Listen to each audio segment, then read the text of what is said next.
business. All right, Alderman Dumas has proposed revising the agenda to reorder what was previously item 10I to now become item 10E, and each item as it was previously labeled be correspondingly moved down in the alphabet. Alderman Dumas, is that your proposed revision? It is. Any objection? Any objection? Any objection? Any objection? Seeing none, please note the change to your agenda. I'd like to add item F under board business to consent. All right, Alderman Dumas has proposed revising the agenda to place item F, the acceptance of 1.04 acres of donated land in Greenbrier subdivision for use by the Park Commission as presented to the consent agenda. Alderman Dumas, is that your proposed revision? It is. With the warranty deed that is attached at the table. Yes. As presented with the warranty deed that is attached at the table.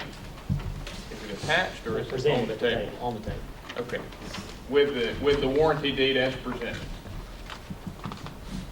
Alderman Dumas, is that your proposed revision? It is. Do I hear any objection? Any objection? Any objection? Any objection? Seeing none, that matter's been placed on the consent agenda. And then under building codes and planning department, I've got to get to that item so I know.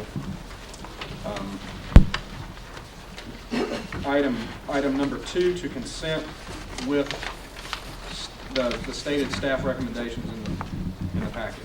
Alderman Dumas has proposed revising the agenda to place the approval of P&Z item number FP 11-12 as presented with conditions as recommended by Planning and Zoning Commission to the consent agenda. Alderman Dumas, is that your proposed revision? It is. Those are 9 conditions. All right. Is there any objection? Any objection? Any objection? Any objection? Seeing none, that matter's been placed on the consent agenda. Alderman Dumas, do you have further And proposals? finally, item number 3 under building codes and planning department to consent with the 9 conditions as provided in the packet.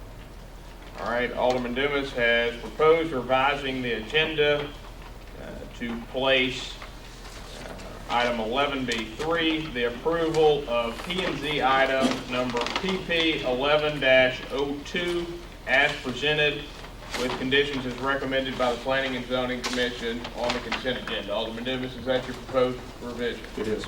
Do I hear any objection? Any objection? Any objection? Any objection? Seeing none, that matter's been placed on the consent agenda. Alderman Dumas, do you have any further proposed revisions? I do not. Are there any further proposed revisions from the members of the board? Any further proposed revisions? Any further proposed revisions? Any further proposed? Alderman Corey. I would go ahead and move that we put item A under number 4, the minutes for November 15th. consent. As revised by city staff. As revised by city. Alderman Corey has proposed placing item 4A, the approval of the minutes from the November 15th, 2011 meeting as revised, a copy of which has been reduced to writing and placed with the city clerk on the consent agenda. Alderman Corey, is that your proposed revision? It is. Any objection? Any objection? Any objection? Any objection? Seeing none, that matter's been placed on the consent agenda. Do we have any further proposed revisions? Any further proposed revisions? Any further proposed revisions? Seeing none, a motion to approve the agenda as revised is in order. So moved. Motion has been made by Alderman Corey to approve the agenda as revised. Do I hear a second? Second. Motion has been seconded by Alderman Sistrunk. All those in favor, please signify by saying aye. Aye. All those opposed, please signify by saying nay. Measure clearly passed. That'll take us to announcements and comments by the mayor and the members of the board. I have just one tonight, and I have the honor of congratulating our city planner, Ben Griffith, for being elected to a whole bunch of stuff. Ben has recently been elected as Vice President of the Association of Floodplain Managers in Mississippi, and also was elected as Northern Representative to the Executive Board of the Mississippi Chapter of the American Planning Association. Please join me in congratulating Ben.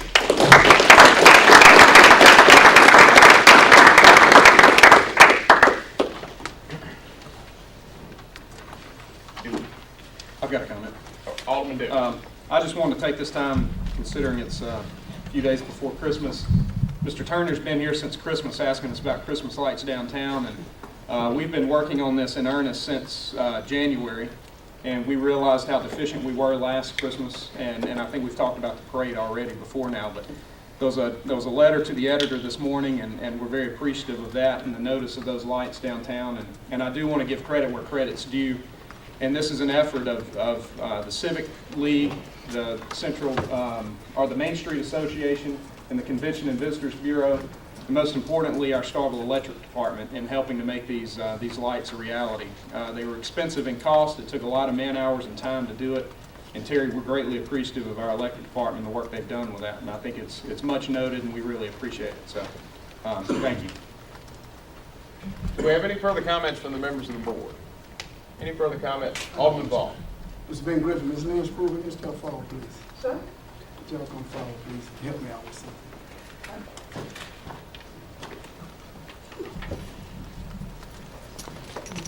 The trailer on West Main. Yes, sir. Oh, hey, Ben. Yeah, Um, you've been there, what, 2 months? Yes, sir. I don't know exactly the date that it arrived, but yes, it has been, and we have gone before the administrative hearing officer. There was a finding of that, and they were supposed to come to the board at this point in time, but provided me a letter of appeal, and so it is coming on January the 3rd for a hearing before the Board of Alderman. Is that the proper zone for that trailer? No, sir, it's not. Well, while we're playing politics with you, I mean, you said give you to the 6th or the 7th. And in my feeling, if that trailer was any other ward besides 6 and 7, the city would have been moved because we didn't give him 2 months to move that trailer. Why is it still there? My constituents are concerned, you got citizens concerned. Why is the trailer still there? Why are we playing politics with it? It is a due process issue, Alderman, and I don't know how to respond to that, other than once they set it there, for us to pick it up and move it and then perhaps damage it, would put the city in a position of liability that we don't want to be in. So Mr. Latimer would probably better serve to answer the due process that aspect, but that's pretty much why it is. Mr. Mayor, this is something you need to take charge of. Why we cannot get that trailer moved? We've been there for 2 months or more. No zone. It's not in the proper zone. Why is it still there? Why we cannot get it moved? We have a process that it has to go through. And right now, they've had an appearance in our administrative court. And the finding of that administrative court is that it's not properly zoned, but they do have the right to an appeal. And they are bringing that appeal to the board, which will be the final decision maker in that matter in January. But until they've gone all the way through the process, that matter is not fully resolved. It would be the same in any instance where somebody puts something in a place where it's not properly zoned. That has to be shown first. Can we get it moved during the process of the appeal? Can we get it moved? Do you want to speak? Can we get it moved? No, sir, because we need to let the process play out. Again, we don't know what the end result will be in the process, because ultimately you guys will be the final determiners of that process. And so for us to take action before that due process plays out would put us at risk that we don't need to be at. We at risk anyway. How did we let them put it there from the start? I asked the same question. We still at risk. How did it get there from the start? That was something We should have took action then. They- Why we waiting? This is 2 months down the road. It's still there. They were certainly never given permission or authority by the city to put it there. But there's a process when somebody does something without authority from the city that it has to go through for it to be remedied, and that's where this one is now. We're making excuses. We're making excuses. I don't understand it. If it was in the other 5 wards, it would have been already gone. It would have been gone. It wouldn't be still sitting there. But it's still sitting there. Mr. Mayor, may I be recognized? You may. Ms. Spruill, let me just, so I heard Alderman mention at the last meeting, make sure I understand. We have a trailer on West Main, It is a manufactured home, yes, sir. okay, and so that area is not zoned R6 or area that's proper for mobile homes. That's correct. So according to the mayor, there was no one who came to the city that got permission or authority to put the mobile home there. That's correct. It just showed up one day. So are you telling us that we don't have any safeguard or any remedy in place to ensure that we can remove that mobile home out of an improperly zoned area without it having come, without the additional lapse of time for it to come to this board? Well, we spent a good deal of time attempting to get in touch with the people who owned the property. It was a much longer story, but in essence, the property had been sold, it was an estate, I had a tax lien, somebody else bought it. We had to chase around and try to find the owner in order to get them to move it or to request that they move it. And when we finally got up with them, they came, we cited them, they came before the administrative hearing process, and Ms. Turner fined them, gave them $100 a day fine as long as it was remaining there, but they appealed that process to come then to the Board of Alderman. So when was the hearing before Ms. Turner, roughly? It was in the first of this month, was it not? First Tuesday of this month? So the $100 fine is still running? Well, except the appeal may have stayed that. Okay, so you're not for sure whether it's state or not? No, Okay, so, I'm sorry, go ahead. I'm I sorry. would assume that with an appeal, it stayed the fine. So you don't know, okay, so our next meeting is January 3rd. Will it be before us on January the 3rd? Yes, sir, it will. Okay, let's make sure that matters before us.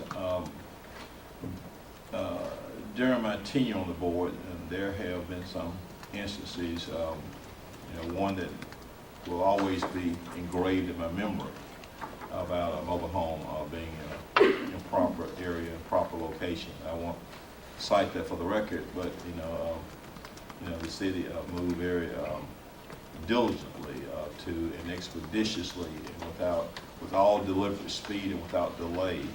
And the mobile home shouldn't have been in there. And I supported getting the mobile home out. I'm all about consistency. And that mobile home had no business being in that area in question. And I supported the gentleman then who wanted the mobile home out, and we wanted it out then, because I think in that instance, the Planning and Zoning Commission or the then person, there was some decision that allowed it to be there. And then that's when the then board came in and changed the guidelines and the bylaws that all decisions of planning and zoning are removed. So that's what made them become, that's the history. I'm about done. That's what gave them, and not to say that they've done anything now, but I'm just giving a little history on that. So it was a very fervent interest in that. So the then board took all that decision-making authority. That's why planning and zoning is just on purely advisory now, because that really touched some nerves, with that trailer there. And so let's go ahead and let's get this matter. And we have our zoning ordinances, and if it's zone mobile home, it's zone. And if it's not zone mobile home, it's not. So if the person doesn't have fit into our zoning ordinance, as I always say, we want to make sure that we have strict enforcement. If we have strict enforcement, we don't have to have all these issues. It has the tendency of treating everybody who's similarly situated similarly. So we can call it as we see it. So let's get this matter to us. It should be a simple decision. If it's not zoned for that, then he needs to find an area that's zoned for a mobile home. It's just that pure and simple. Absolutely. May I ask? Yeah, go, certainly. On the instance that you cited, did the owner voluntarily move it once it was determined by the board it shouldn't be there? Well, there was a series of involvements on that. It's a very lengthy discussion on it, but I don't want to take a lot of time. But it was a lot of involvement, and the governing body, saw it was sitting there, and I was a member of that body, and it shouldn't have been sitting there, Right. because it was just misplaced. It was out of place. Right. It had no business being there. Right. It just didn't. Although nice, beautiful, immaculate homes. What mobile homes now sitting down there? Right. It wasn't zoned for that. Right. So, but nevertheless, even what these homes are not zoned for, let's get the mobile home out of there, Right. and that's be the end of the story. So let's see this on the 3rd, and whoever ward is in, if they're not zoned for it, that's all we're asking. Right. So let's see it on the 3rd, and let's get it before us, and whatever the fine is, he needs to pay it, and whatever it may be. So I just wanted to follow up on that. Just wanted. Certainly. Okay, we'll see that on the 3rd. It'll be on the agenda. Yes, indeed. Thank you, Ms. Brewer. You're welcome. Thank you. Do we have any further questions or comments from the members of the board? Any further comments from the members of the board? Any further comments? Seeing none, we'll move to citizen comments. At this time, any citizen wishing to make comments this evening may do so by coming forward, introducing yourself, and you'll be recognized to speak for a maximum of 3 minutes.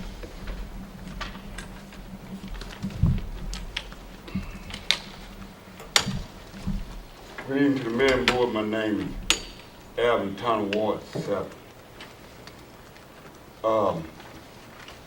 Want to recognize Vice Mayor Trump, Vice Mayor Sis Trump, and Alderman Vaughn. Citizens, we still wanting some way somehow to get some more jobs coming to start. We would like to know the 2012 agenda for Ward 6 and 7. We would like to know the city limits. With a lot of changes, the people don't know where the city limits start and stop. We would like that the danger is we need to take care of our needs. Our wants can wait. A housing authority, we would like to have a little patrol. School will be out for 2 weeks, and we have kids coming from other places, and they are full of a lot of mischief. Thank you. Thank you, Mr. Turner. Do we have any further citizen comments? Any further citizen comments? Do we have any further citizen comments? Seeing none, we'll move to public appearances, and we have one scheduled public appearance tonight by Whitney Hilton to tell us about an ADA workshop planned for January 26th. Ms. Hilton, you will have 10 minutes to make your presentation. I'll be briefer than that. I really appreciate all of you approving our request to have an ADA workshop. And our workshop will be on January the 26th. And it's going to be at the Sportsplex. And our presenters are going to be the United States Access Board, which was our presenter about 6 years ago. We felt like it was a very good workshop that we had before. This specific workshop is targeting architects, engineers, city employees, and we will be providing them information concerning the new 2010 ADA standards for accessible design. And this includes Title II, which is state and local government, and also Title III, public accommodations and commercial facilities. And now that our request has been approved, we will go ahead and get our information about the workshop and also registration on the city's website. The workshop's going to cost $35. This will include breakfast and lunch, and we're also in the process of trying to get approval for CEUs for the architects and engineers. I appreciate it. Thank you for your time. Could you hold on for just a second? Let's see if there's any questions or comments. Do we have any questions or comments from the members of the board? And I think you noted that there'll be a link online where people can print a registration form, or they'll be available here at the city, of course. Right. Yeah, so you can print out the registration form and then mail it back into the city. Thank you. Thank you, Ms. Hilton. All right, that will take us to public hearings, and we have two public hearings this evening. The first is a public hearing for item number OR 11-01, a proposed ordinance repealing and replacing the chart of permitted uses found in Appendix A, Article 8, Section M, and definitions found in Appendix A, Article 2 of the city's Code of Ordinances. Mr. Griffith? Mayor and Board, item OR 11-01 is a proposed ordinance repealing and replacing the chart of permitted uses and associated definitions. Some slight revisions, mostly typos, were provided at the December 13th Planning and Zoning Commission meeting and have been included in the paperwork provided in your packets. A note was added referencing Table 5 of the form-based code for land uses within the transect districts. And y'all have that in your packet before you with the December 13th watermark date, revision dates, and the accompanying ordinance that includes the definitions for that part of the Code of Ordinances. Do we have any questions or comments for Mr. Griffith? Mr. Mayor, I have one to Ms. Brewer. May I be recognized? You may. Ms. Brewer, just a reminder, will you please ensure when we have a new ordinance that you give us some summary and highlight what the changes are, so I don't have to go back and to read all that and just do a compare and contrast, and will you make sure that's done? Yes, sir. Thank you. This is the friend, oh, I'm sorry, yes. Yeah, okay, thank you. Alderman Ben, I guess on the chart of permitted uses, there's very few wholesale changes.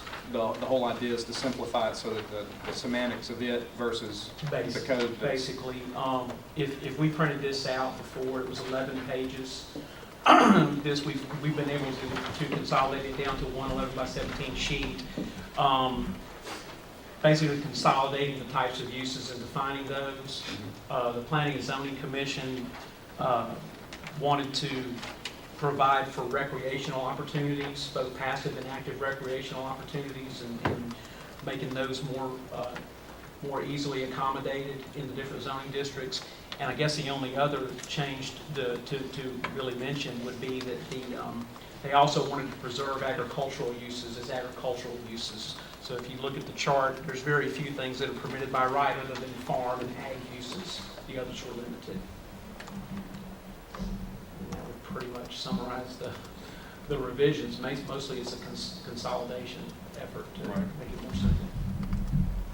So what it does is it categorizes groups of industry rather than what we had before, which was listing specific Yes, ma'am, business which types. was kind of confusing, and it was also, it produced 11 pages when we printed it out. So by kind of grouping those, and an example that I use a lot was personal services, and that includes a barber, a hairdresser, a nail salon, a dry cleaners. Well, there's 4 or 5 right there, and just, grouping those in that category would make it a little easier to classify and to reference. And in the definitions, we provided some examples. Examples include and listed some specifics in the definitions. If there was a question, well, what type of use would that fall under? So we felt like that would be a good reference and user-friendly, make it user-friendly and easier to use for folks. One of the other things that I noticed were under commercial, the car title loan, payday advance, and loan businesses were, they're now not allowed in any zoning. They're only a conditional use in a manufacturing zone. That is a pretty major change, correct? It is.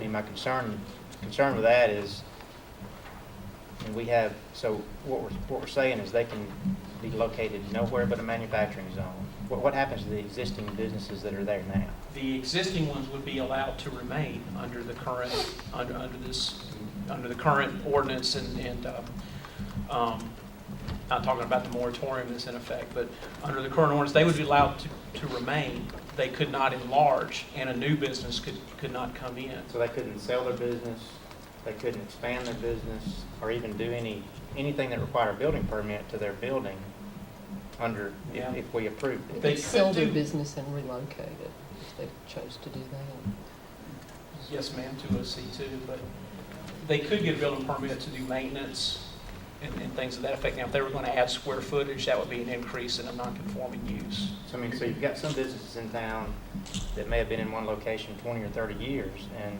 you're just going to tell them that, you can't do anything to you can no longer expand, you can't grow your business in your same location.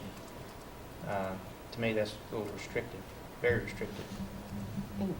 I'm sorry. Go ahead, finish. Well, I'm not a big fan of these type of businesses, but in reality, they provide a lot of rent for a lot of retail space in this town. And if you everywhere where they are now, if you tell those landlords or those owners of those retail spaces that they can't rent to that particular segment, then I don't know.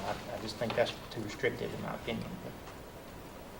And these are the type businesses that we have enacted a moratorium about.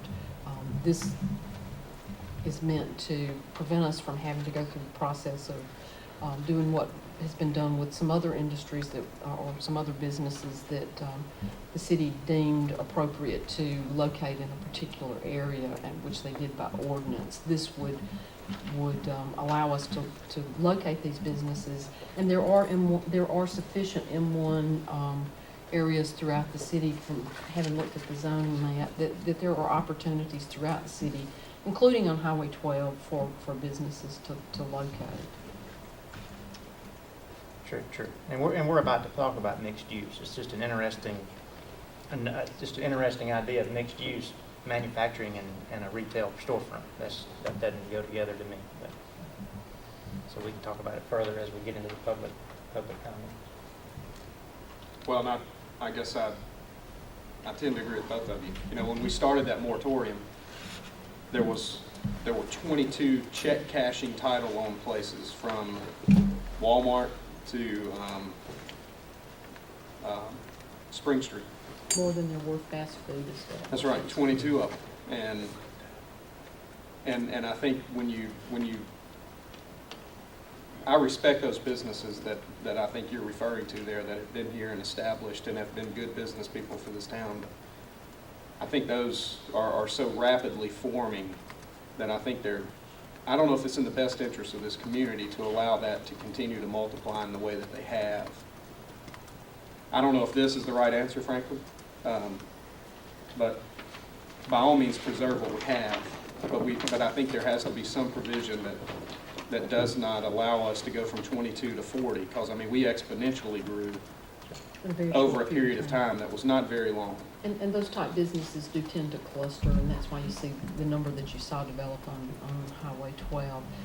In looking at what other cities have done to try to control this sort of business, there've been all sorts of things, and I think this is about as middle of the road as we could come to. Others limit it by separating the businesses by distance. They make them be so far off the highways or off main thoroughfares. There are all sorts of ways that they've done it, but this gives them an opportunity for those that are already in business to continue, and for anybody who wishes to go into this business.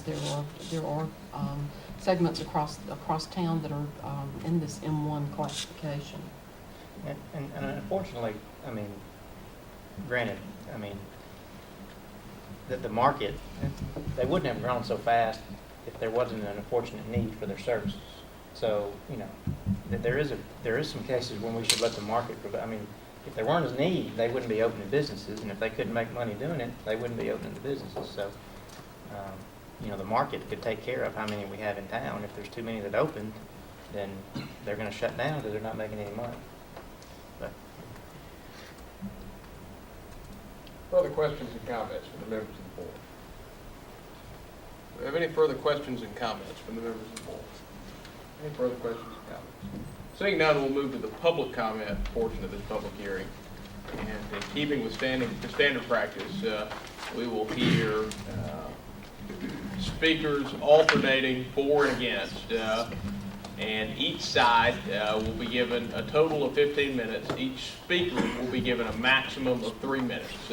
We will begin by hearing a speaker for the proposed amendment, and we will proceed then to hear a speaker against the proposed amendment, and we will continue to go back and forth in that manner until either each side has exhausted its maximum of 15 minutes total, or no one wishes to speak. Is there now anyone wishing to speak in favor of the proposed ordinance amendment?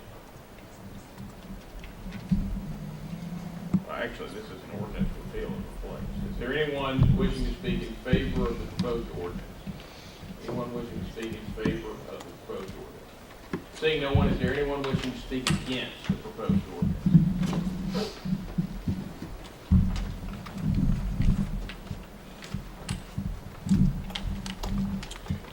Good evening. Again, my name is Alvin, Ward 7. You know, sometimes some things start people drinking if they ain't drinking.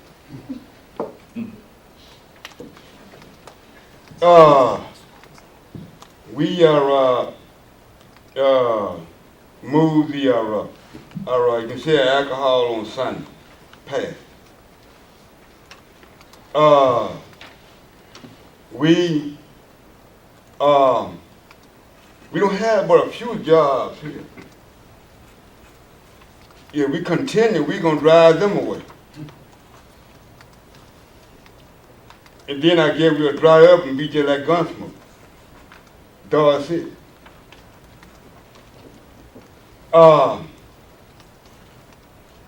You feel like you're not hurting, but you are.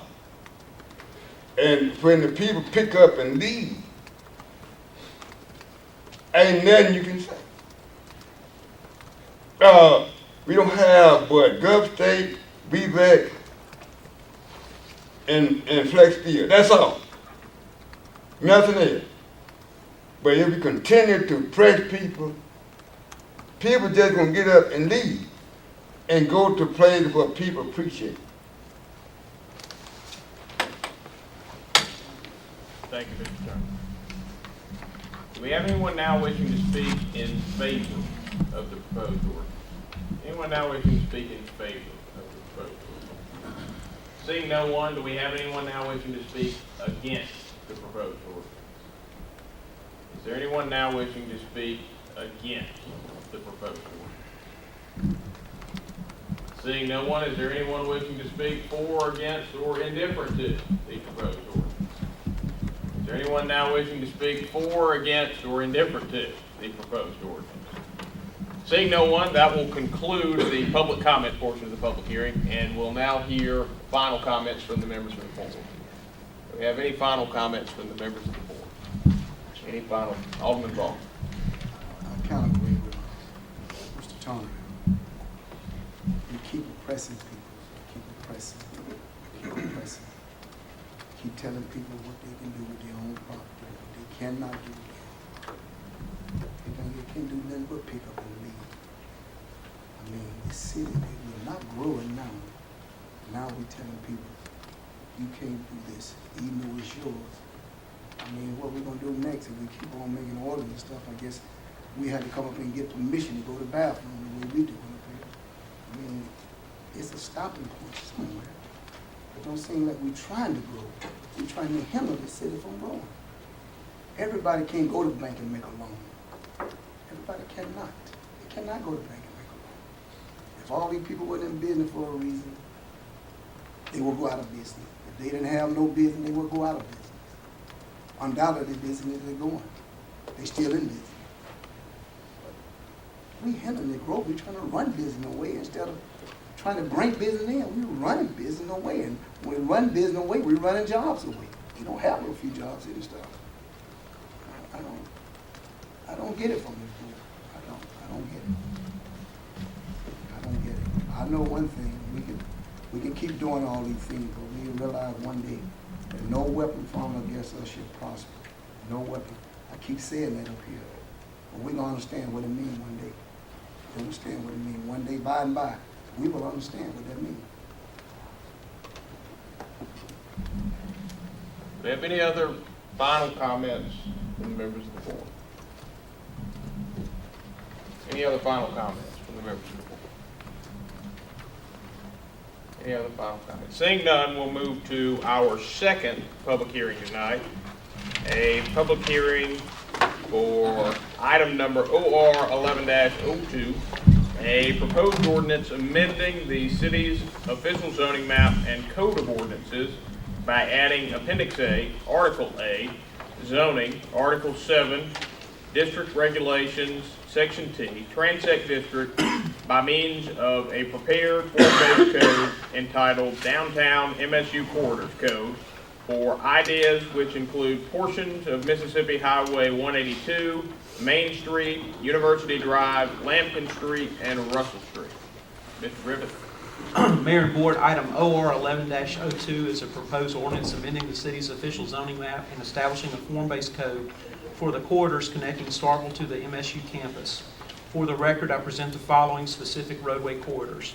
The Highway 182 corridor has experienced an increase in the number of retail, restaurant, and service establishments in the past few years, but still faces difficulties in redevelopment due to smaller parcels of differing ownership and heavy traffic, which limits pedestrian movement from the adjacent residential areas to the commercial ones located along the highway. Main Street in downtown Starkville is vibrant with an increasing number of retail, restaurant, and service businesses opening, enlarging, and moving to larger locations. The University Drive corridor continues to experience commercial growth and redevelopment with increasing numbers of building permits and privilege licenses issued every year. Increasing amounts of dense multifamily residential development dominates this area. Russell Street is poised for major redevelopment of the Cooley Building site as the Cotton Mill development and several other smaller multifamily residential developments within and at the edge of the Cotton District. All of these contributing factors indicate that change is occurring within the form-based code study area, in some areas more than others. The current economy has held back what could be expected to be an ever-growing market due to an increased enrollment every year at Mississippi State University. Although located just outside the study area, the increasing development of Thad Cochran Research and Technology Park also adds to the demand for residential and commercial facilities close by. I would offer these items for consideration as findings of fact and conclusions, in addition to the intent section of the attached ordinance. Questions or comments from the members of the board? I want to, if I can, talk about this in a little more detail, and I do appreciate all of Ben's work on this. This is, I think it's fair to say this has been a very lengthy time coming, hasn't it, Ben? Yes, sir.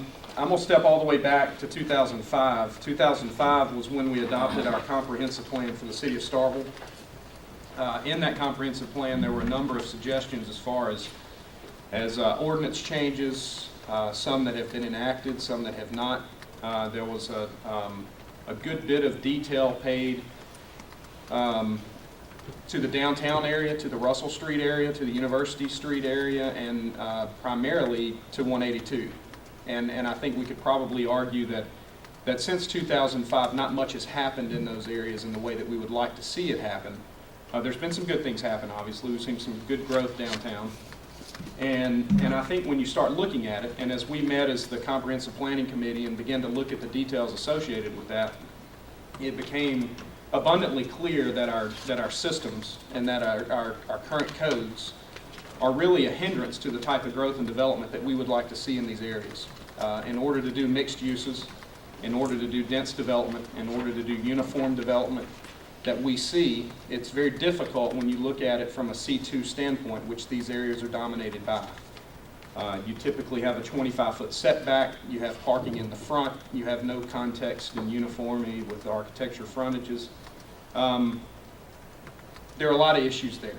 But so what we began to do was, as you are well aware, we put out an RFP and we selected placemakers to come in and begin the process of developing a form-based code. And that code specifically, as Ben mentioned, was for 182, University Drive, Main Street, Lampkin Street, Russell Street. And in your packets, you have one of the first pages, it's on page 2, shows the land use associated with these transects. Now what these are is, it is a rezoning in these areas. And just like our current zoning, where you have front setbacks, side setbacks, rear setbacks, height restrictions, parking requirements, signage requirements, landscape requirements, we don't change what we require as far as those type of items. We just change some of the dimensions associated with those. And not only that, but we increase the uses fairly significantly for each parcel. So whereas with the C2 property, you can see your list of properties are what's allowable on this permit chart. It's primarily commercial. You have to get conditional use to have residential. And it really doesn't encourage the mixing of uses nor height. So what this form base does, if you look at that chart, you can see the areas that we've talked about. If you go through this document, you can begin to see that we keep standard, or we keep our setbacks front and side. We keep our height restrictions. You can see that they're 2-story for a T4, and I don't want to get into the details of all those right now. We also encourage balconies and galleries and arcades, very similar to what we've allowed with Zorba's and Ben 612, Zorba's and Tyler downtown with a balcony. You know, different things that primarily in the past have been difficult to do because with a C3 zoning, you build your building frontage to the right-of-way, and we had very little allowance for anything encroaching right-of-way. Well, with this, we can. So you can build your balcony over the sidewalk as long as you provide access up underneath, as they have done. So this encourages that type growth. As you can see in the chart, T5 is the one, and T stands for transect. So it takes it from a land use Euclidean style to a transect-based zoning. And we go through and talk about what those may be. One of the primary things with this is that instead of encouraging growth starting at the 25-foot setback standpoint, we're encouraging growth closer to the street. And what this does is produce what we feel is more walkable, more pedestrian, more architecturally friendly environments that really address the urbanity of what we see this area as being. There's a lot of information in there. One of the things I do want to specifically talk about is on page 15. This is the chart of building uses. And as you can see, the chart that Ben was just talking about on the prior agenda item is very similar to this in the fact that it splits it into residential, commercial. I don't know if lodging is on here. I don't think it is now. But we have public and institutional. And so you can see that in each one of these, we encourage mixed uses. So in T4 areas, for example, you can build 2 heights or you can build 2 floors. And in this, you can mix 2 uses. So you can have a restaurant with an apartment above or a condo above. You can have an office downstairs with a live-work arrangement with a house above. In your T5 and T6 areas, you can even mix more than that. So in your traditional downtown, more urban environments, you can begin to see 4- and 5-story developments where you have retail space down below, you have office space in your 2nd and 3rd floors, and in your 4th and 5th floors, you have live-work areas. And so, as it currently stands, we don't have anything that allows that type of growth and development. And I think primarily as we see our growth and development happening, I think arguably those are things that we would like to see encouraged, especially on these corridors, when you look at the growth of Russell, University, 182, Main, and Lambkin. So that's the chart of uses on page 15. Another thing that this does is it reduces our parking requirements, and this is something that we hear quite often, is that our parking requirements they're too much. For example, with commercial property, you have to have 1 parking place per 200 square feet. And this one, at the maximum, you have to have 1 parking place for 250 square feet, and that's in zone 4, all the way down to 1 parking place per 330 square feet. So you can see immediately you begin to see economies there that help from the development side because you're not developing so much of your property toward parking that in a number of cases sit empty. Now, of course, there are business cases with that where you can, if the market should bear it, you can put more parking if need be. As you move through this, there's a lot of detail as far as what each district is, as far as relating to building use, lot occupation. Again, it addresses building styles just the same way that we do. There's been questions of this being more restrictive, and I would argue that it's not, because we're still requiring the same things on each parcel. We're still requiring that you meet setback limits and height restrictions. We're still requiring you to have proper signage and landscape if that be what you have, and require parking. But we're doing so in a way that will produce a more uniform context. But what we're doing with it is encouraging and offering you a completely different suite of uses that you can use on your parcel and property. So it is a very developer-friendly model, and I know that's been used as a bad word in this room before, but it should encourage growth, it should encourage development, and it should help from the building process standpoint because the information is there. I'll draw attention to a couple of things, and I've told Ben I'm going to make a couple of changes. In the packet, to begin with, I guess that was the 2nd page, you see the recommendations from P&Z. So you see their recommendations as far as additions. Please note that this document has not been changed to reflect the changes from P&Z. So those are yet to be added. I do have some changes I'd like to add for the record. First and foremost on item 1.1A, general. Then we need to add something in there so that it's very clear that from when it states the diagrams and illustrations within this section, unless specifically noted as advisory, are considered regulatory in nature and are legally binding, we need to add a statement in there that it's not the architectural form that that we are regulating, because by no means do we want this to regulate the forms that are shown. Because there are some very conceptual drawings in here, and by no means do we want that to be an example of what we would like to see, or what one can build.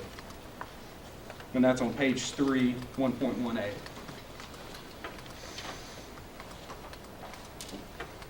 Tell me when you're ready. You ready? Yes. Okay. On page 4, exceptions and variances. And I don't know where this goes in this, but you have reduced the writing, and I appreciate this. In this section, and I guess I should talk about the process of this. This follows our standard P&Z process, and is that's fair to say, right, Ben? Yes, sir.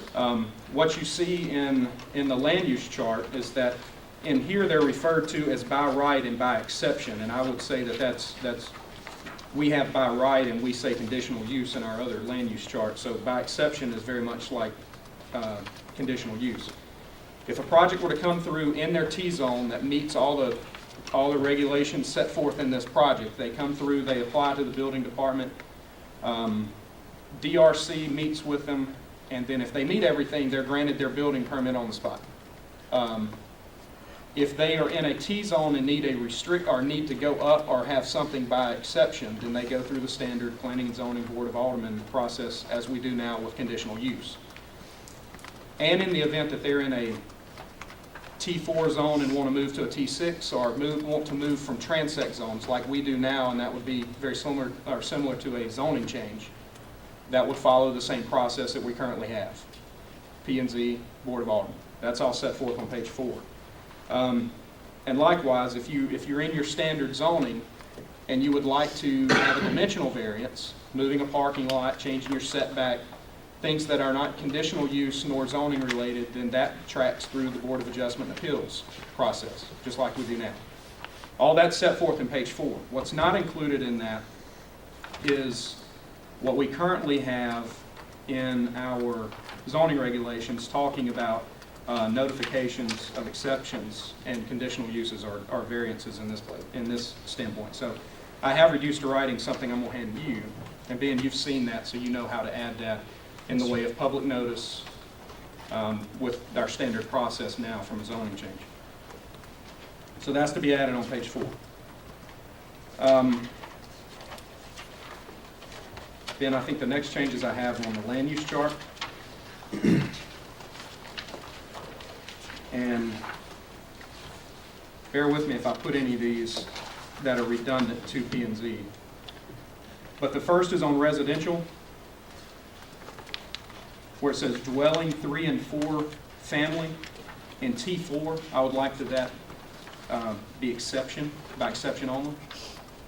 And then likewise, the one immediately under that, dwelling multifamily in T4, I would like for that to be exception.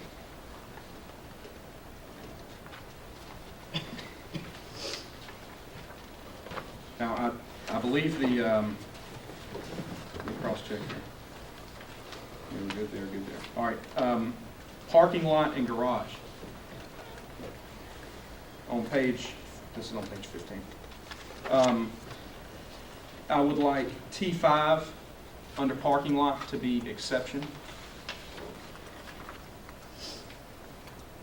And then move T6. Well, I think that was, let me go back.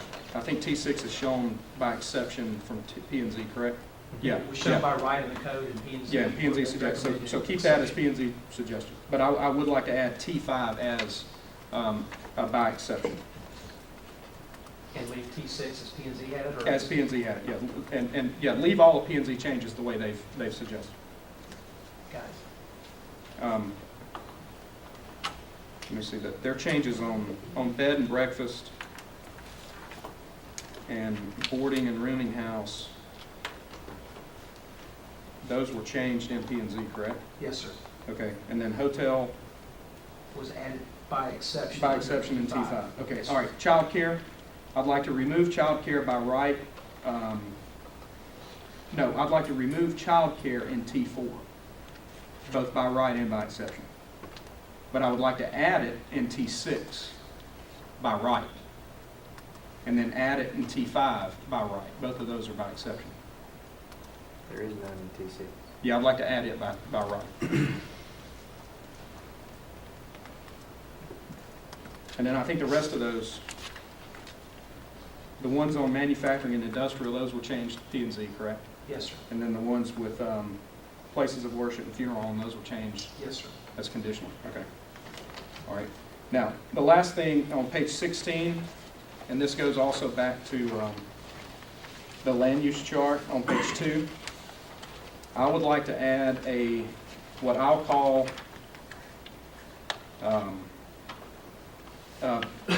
just for namesake right now, we'll call it T6 CBD. And I would like for this to be the entire T6 area that's downtown. And right now, that area is C3, which requires 0 parking. And they're suggesting that the T6 have parking, and that goes against the way we've developed in the past.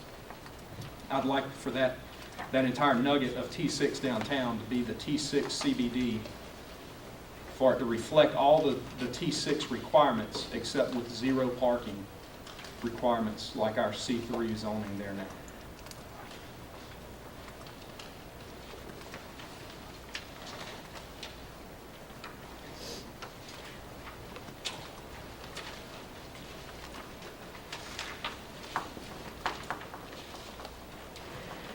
And then I also, no, I'll take that back. On page 33, under dormitory, in the definitions,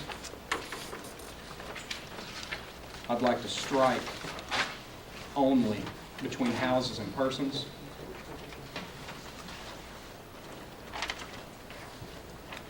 And then I have a land use chart that adds a few parcels and some changes that were mislabeled on University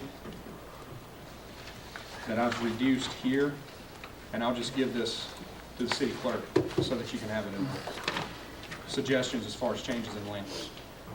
I can borrow that from her tomorrow and send Yes. that in. Yep. I have no further comments. You're gonna get a copy of that, right? With all Yes, the- and with all to that. say, and let me make a comment about that. Those changes and the changes, I've talked to the folks from Placemakers. Those changes and the changes from P and Z that will be incorporated. And Placemakers will be here on January 3rd well, it will be the 4th public hearing on this subject, but the 2nd for the board, to present those changes in the final form as a clean version. So yes, we will get a copy prior to the next public hearing of those incorporated changes. And we'll have Placemakers here so that we can discuss. The place, if I can add placemakers, Nathan Norris attended the November, yes, he attended the November P and Z meeting, the public hearing for the P and Z. He did not, now P and Z had a separate work session, and I presented all those, we presented a list, and Mr. Norris came and we presented that and went over that. And the changes from that is what was presented in this version, which P and Z made some minor revisions to at December 13th. There's been ample change. I mean, as you can see there, I mean, we had two work sessions, planning and zoning. We had 2 public hearings of planning and zoning. This started with the public charrette back in May. So yes, this thing has been ephemeral from the very beginning. But it's only getting better, I believe, through time, especially as we have comments about the whole process. Speaking of comments, are there any further, well, we have a comment from the city attorney. Alderman Dumas, given the substantial nature of the changes from P and Z until now, and the nature of your changes at the desk now, I think that necessitates an additional public hearing. You know, under our standard practices and under state law, if the proposed ordinance changes substantively from one public hearing to the next, that means another public hearing is called for. Okay. It makes sense that all of these changes will be incorporated in a clean draft and provided to the board on January 3rd, and placemakers can field questions about that. And then hopefully a decision can be made in the next Board of Alderman meeting with very little changes to the clean draft that you'll get on January 3rd. So we have published notice pursuant to the statute for the January 3rd meeting. But Mr. Griffith, you'll need to republish notice for the 2nd meeting in January for another public hearing on this issue. I can give that to the newspaper in ample time, because I've already got another notice already. I just did the paper this week. I've got a little bit of time with the, understood. Good. And I have no problem whatsoever with that. Do we have any further questions or comments from the members of the board? Any further questions or comments? Any further questions or comments? Seeing none, we will now move to the public comment portion of the public hearing. And as you have just heard me do the rather lengthy explanation of how we do this, I will not put you through that again. We will just begin in the same format, hearing first for anyone that would like to speak in favor of the proposed ordinance amendment. Do we have anyone now wishing to speak in favor of the proposed ordinance amendment? Anyone wishing to speak in favor?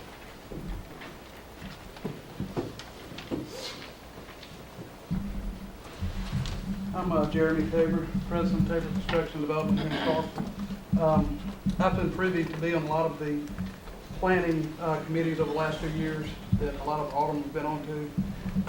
Being a developer that's tried to develop in the downtown corridor, I've recognized several years back that we've got some problems with the ordinances that we've got. It's making it very difficult to do the type of building design that the city wants. So I have reviewed this document, with some of the changes, and I think, and we've also provided it to a lot of people in the building community to review. So far, we're getting a very positive response. I think it's a lot of thought has been put into it, and I think the different transects are very reflective of what's needed in those areas. And I personally would be a very positive proponent of it. Do we have anyone now wishing to speak against the proposed ordinance amendment?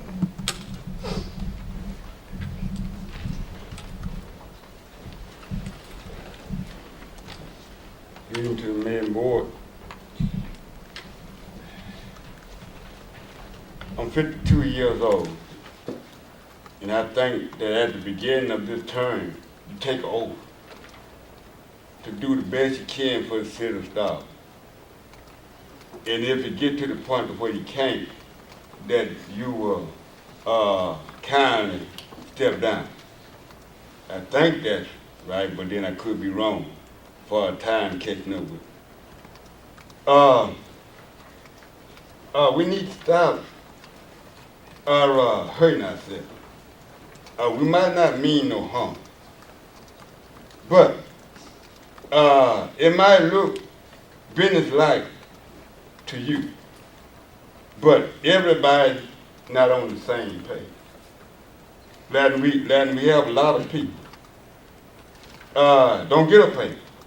I get a paper and share with everybody I can so that we can get it straight, because there are a lot of people can't tell stuff straight, and you'd rather get it straight. People, when they get tired of stuff, they just be waiting for the election. We didn't need to get the seed, but we're very at the end of our road.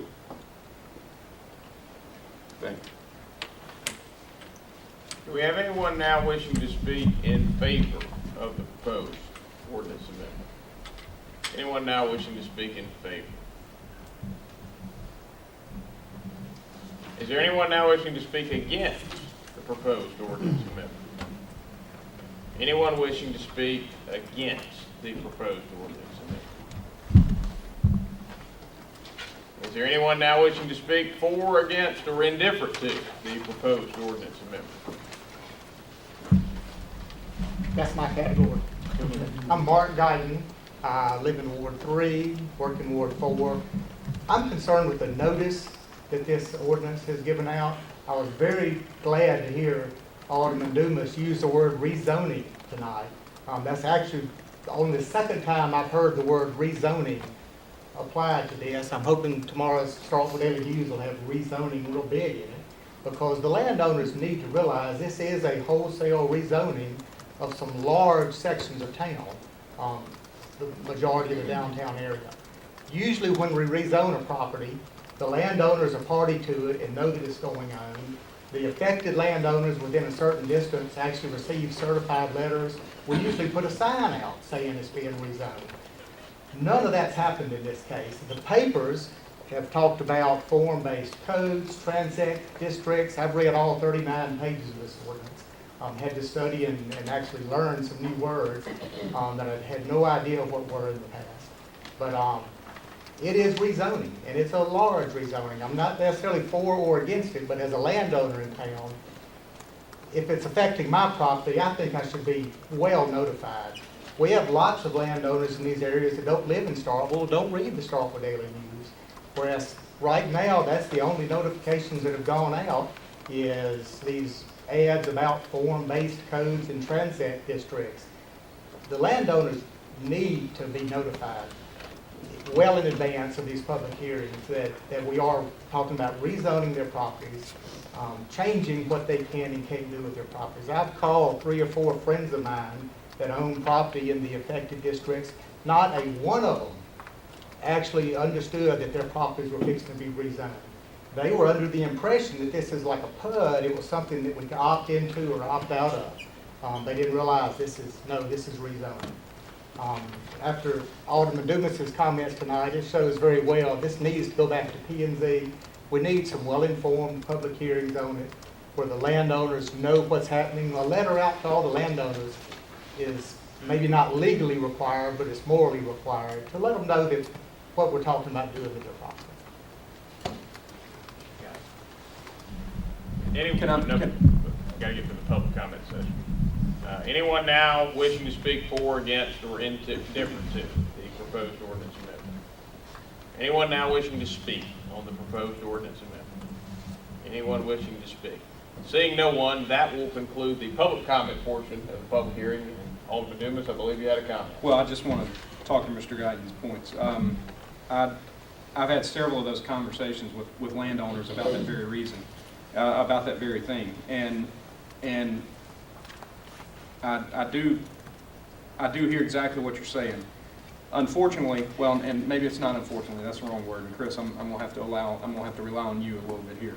Our typical rezoning procedure is put a snipe yard in the parcel, or a snipe sign in the parcel, send a letter to that individual and everyone within 150 feet of that parcel, notifying them, or 100 and whatever the dimensions are.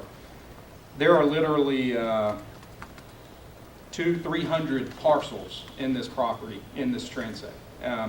And I think statutorily, we are allowed, and I'll let you talk about this, but it was the intent from the very beginning of the planning and zoning procedure that this be a rezoning, and those work sessions happened as such. And we tried to, it was a difficult decision, and I do understand exactly where you're coming from, but it was just humanly impossible for us to go in and put a sign in every parcel along University, along Lampkin, along the whole district. And I guess, Ben, you could probably, it would take us, the procedure there was really daunting to us, and how we address that. Do you want to talk about how we address this and the public notification side? Sure. There are 2 components to notice, and one is by state statute and one is by our ordinance. State statute calls for notice to be published 15 days in advance of the hearing in which the board acts on the issue. We're in compliance with that. With respect to our ordinance, the ordinance is discretionary whether the building department provides individual notice to the affected landowners. And I believe Mr. Griffith made a policy decision from his office that giving individual notice to all of the landowners affected and to the landowners within 160 feet of the affected area was too onerous for his office to do, and he chose to proceed under that language that gave him the option to do that. Do we have any further questions or comments by the members of the board? Any further questions or comments by the members of the board?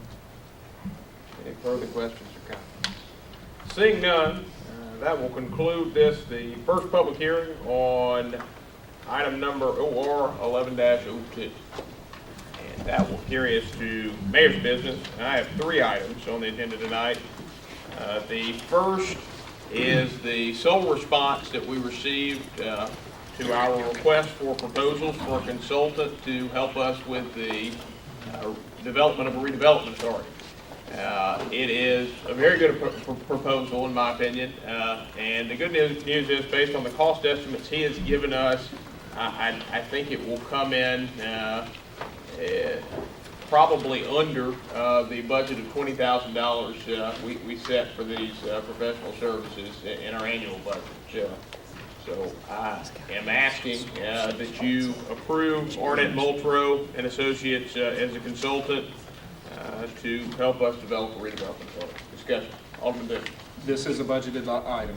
This is $20,000 was budgeted for professional services with this particular service in mind. With that in mind, I move approval accepting the proposal from Arnett Muldrow and Associates for pursuing the creation of a redevelopment authority for the city of Starkville. Alderman Dumas has made a motion to approve the acceptance of the submission by Arnett Muldrow and Associates for the creation of a redevelopment authority for the city of Starkville as presented. Alderman Dumas, is that your motion? It is. Do I hear a second? Second. Motion has been seconded by Alderman Sistrunk. Alderman Dumas, you wish to speak on the merits? No.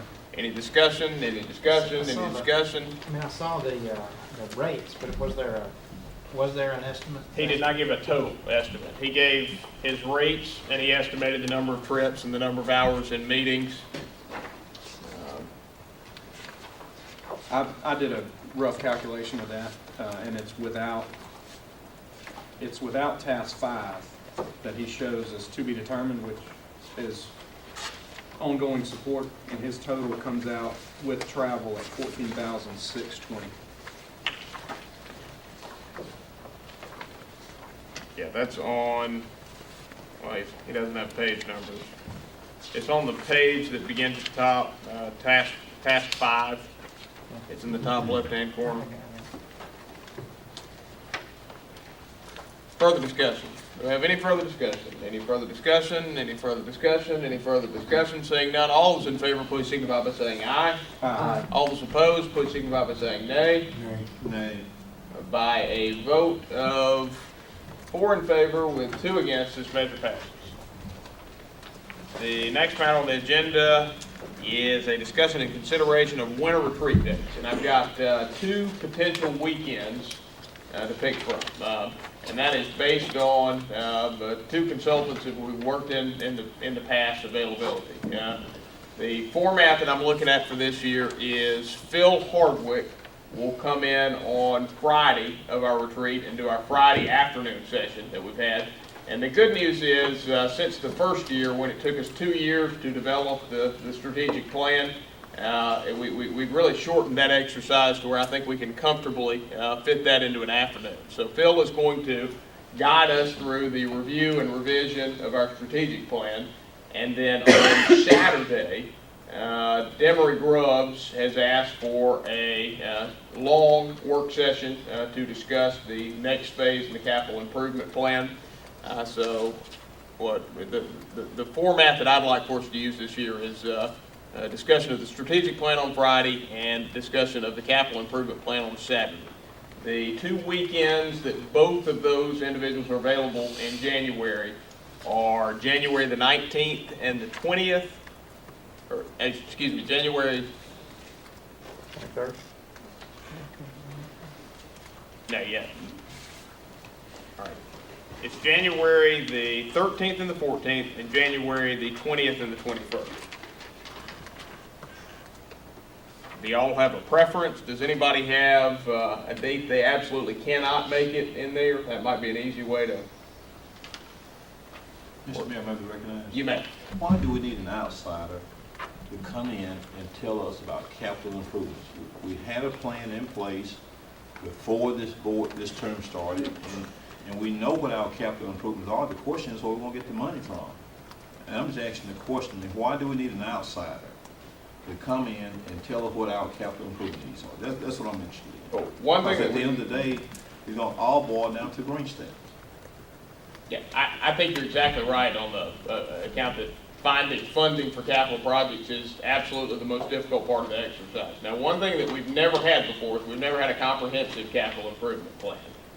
We have a drainage improvement plan and we have a street improvement plan, but there are other capital expenditures that are made each year that are not subject to either of those plans. So the point of this exercise, and the reason that we hired a consultant, I guess about 6 to 8 months ago, is to take what we have and also begin the brainstorming process anew, placing anything that would be considered a capital expenditure in one comprehensive capital improvement plan that a capital budget can be based from. And this would be the stage in that process where the rubber really starts to meet the road.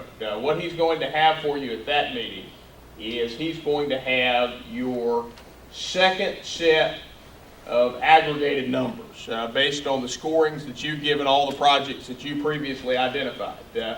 And you're exactly right. What that's going to turn into is it's going to turn into an exercise of determining where funding is available for those projects and eliminating the projects that don't look feasible to fund. I suggest the 13th, 14th. Okay. 13th and 14th, does anybody have an issue with the 13th and 14th? Mr. Mayor, let me go ahead and tell you so you don't have to get here from rule. All of my weekends are taken primarily. My weekends are just, they're consumed. So I mean, but Ms. Brewer can brief me. I mean, she's my go-to. I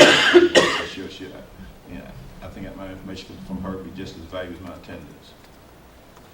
Okay. Is there any further thought on January 13th and 14th? Any further thought on those potential days? All right, seeing no objection, I'm going to go ahead and set January 13th and 14th as our retreat date for this year. So now go ahead and make plans to block out the afternoon of the 13th and the morning of the 14th. Okay, that will carry us to a presentation on a potential storm sewer utility. I'm actually going to use PowerPoint tonight, so we'll give Joel a chance to set it up. Not a location. What now? Location of the. In all likelihood, it'll be the partnership boardroom, but I haven't confirmed that yet.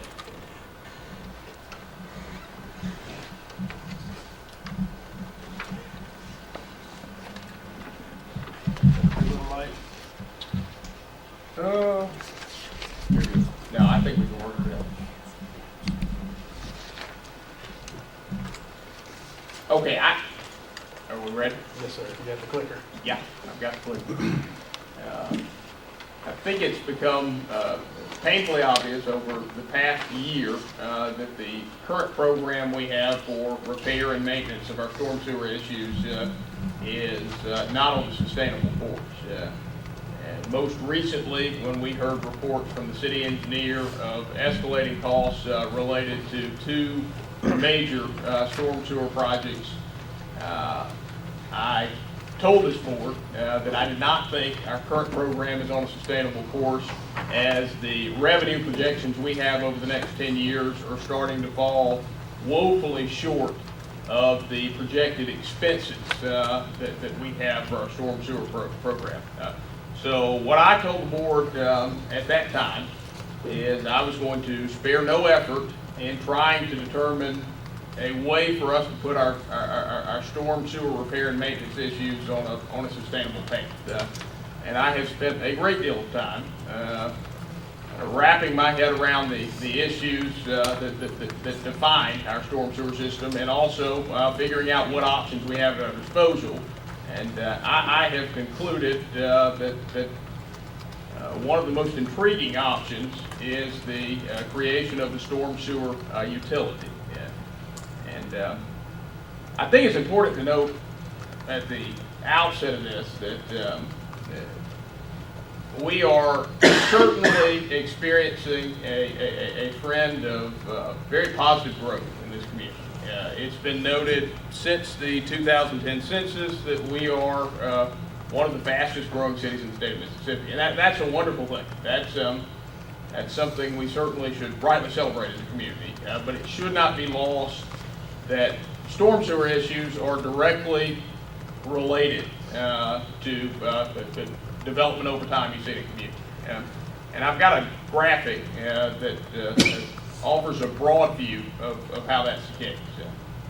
Now, the first graphical depiction you see here is a piece of land in its natural state. Nothing has been done to this land by human beings yet. You can expect that piece of property, depending on the ground conditions, to absorb most, if not all, of the rainwater that falls in a storm event. Somewhere between 0 and 20% will stay at the surface level. And what happens to that water that stays at the surface level is it becomes runoff. It finds its way to the series of natural channels, ditches, pipes, and other apparatuses that make up our storm sewer. Now, what you see over time, if that parcel develops, the amount of runoff that parcel generates increases. And what you see depicted here is you see light development on that piece of property. You've got a building structure, and you've got a sidewalk that's shown. You could probably assume there's a driveway and some other impervious surface. All of that area now does not absorb the water that the ground once absorbed. So with that light development, you've increased the amount of water that piece of property is sending into the storm sewer system from 0 to 20% to 10 to 30%. And you see a medium density development, you increase that again to as much as 40 to 70%. And finally, as the lot goes through its full progression and is fully developed out, between 80 and 100% of that water is now being added to the storm sewer system. Now, the result of that is we're putting more stress and strain on our overall system. The volume of water is increasing, which can also mean the speed of the water that moves through our system is increasing, which is going to lead to more erosion issues than you've seen in the past. More issues with wearing and tearing on infrastructure, and additionally, in some cases, a channel may be too small to contain the water that's been added to the system. In a case like that, whatever is in the surrounding area of that channel that's too small will be flooded if that's the case. Now, I asked the city engineer to give me the best depiction of how our city directs that he could. And he did an excellent job composing this map, which is a depiction of our 8 drainage basins in the city of Starkville. Everything that becomes runoff drains through one of these drainage basins. And to give you an idea of kind of what these drainage basins are showing, we'll use my house as an example. I live in the drainage basin that's shaded light blue, Long Meadow subdivision. Now, I don't directly come in contact with any storm sewer issues that cause me issues on my property on a day-to-day basis, just because of where my property is situated. We don't have an open channel in the general vicinity of my house or anything like that. That does not mean that I don't contribute to the storm sewer issues that somebody else might experience. Because as the previous slide shows, I have a piece of property that has added impervious surface that is now sending more runoff into that system in the blue drainage basin. And what you will see in a second is I'm going to map each of the 28 issues for repair and maintenance with our storm sewer system that has previously been identified, and 3 additional issues that the city engineer has identified will need attention in the future as well. And you will see that everywhere there is significant development in the city, we are developing issues with our storm sewer system. And I'm going to run through this pretty quickly because it's a total of 31 projects. But I just want you to get a taste for how these fall all over the map. Apache Drive, Carver Drive, Central Avenue, Colonial Hills 1, Colonial Hills 2, Crossgate, Evergreen Street,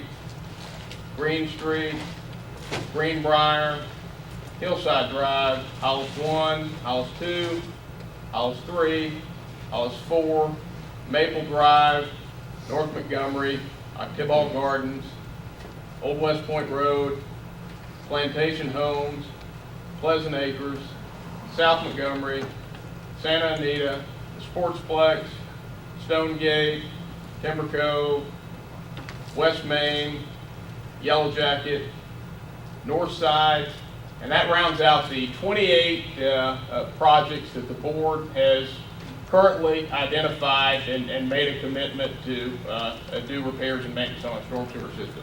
Now, the city engineer is constantly discovering new issues that will one day be before the board for further consideration and need repair and maintenance. Three such issues right now are the Colonial Hills pipe, Old West Point Road Bridge, and the 182 pipe. Now, to get a feel for these 31 projects, I've broken them down into three categories. There are 9 of them that we don't have to worry about anymore. They are complete. A total of just over $500,000 has been spent over the last 6 years to do repair and maintenance work on 9 of these previously identified critical areas in our storm sewage system. That leaves 22 remaining items. Of those 22 remaining items, 19 are relatively minor expenditures.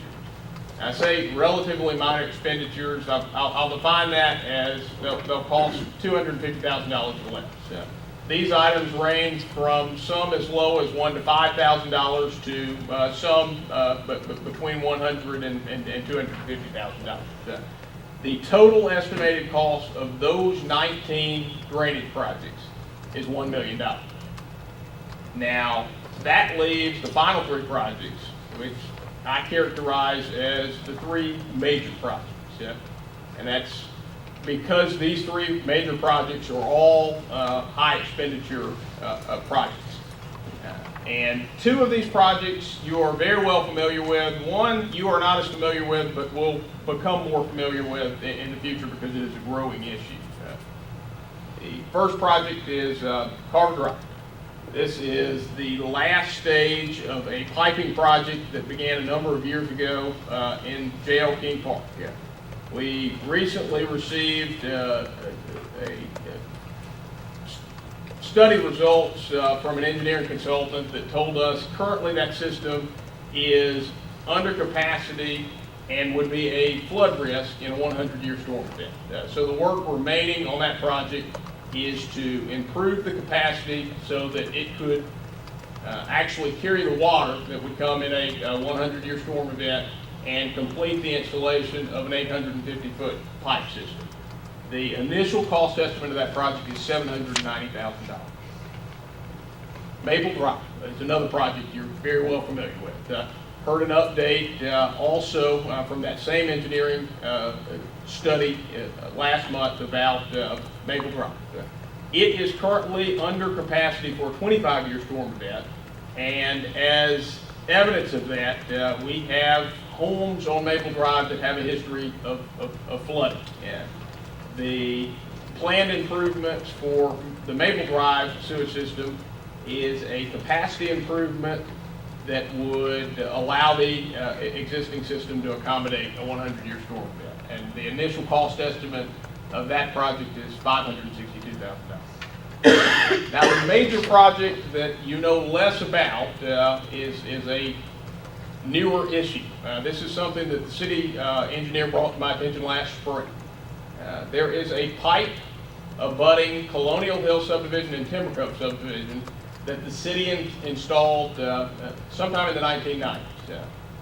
That pipe is currently in a failing state. It hasn't completely failed, but the city engineer characterizes it as a ticking time bomb. At some point, it will completely fail. And when it completely fails, water can no longer pass through the pipe. And we don't know exactly where that water goes, but we know it's directly adjacent to a residential area. actually a step the board made this year in the program with respect to this pipe is to study the water flow pattern to learn more about it. The ultimate maintenance project that would be planned for the Colonial Hills pipe is replacing the existing 850-foot pipe system, and the initial cost estimate is $350,000. Now, one of the things we discussed last month when we were all coming to the realization that these are tremendous expenditures, and we do currently have a limited amount of revenue projected to fund our storm sewage program, is we've got to put all options on the table. I'm going to talk in a second about potential revenue, but it's also important to determine where we can save on these projects. The easiest way to cut the cost of these projects is to do them internally rather than contract the projects out. What I asked our staff to do is to work intensively on determining exactly what capabilities we have to do all or part of these projects in-house, what the cost savings would be, and what the consequences would be. The city engineer and the foreman of the street department spent quite a bit of time figuring out exactly how we would do that and how much time it would take our street crew to do it. And the two columns I want to focus your attention to are the potential savings that could be generated by doing these projects in-house, and also the percentage of annual time of our street crew it would take to complete these projects internally. Because both are very relevant to make a decision as to whether it's best to do them internally or whether it's best to contract them out.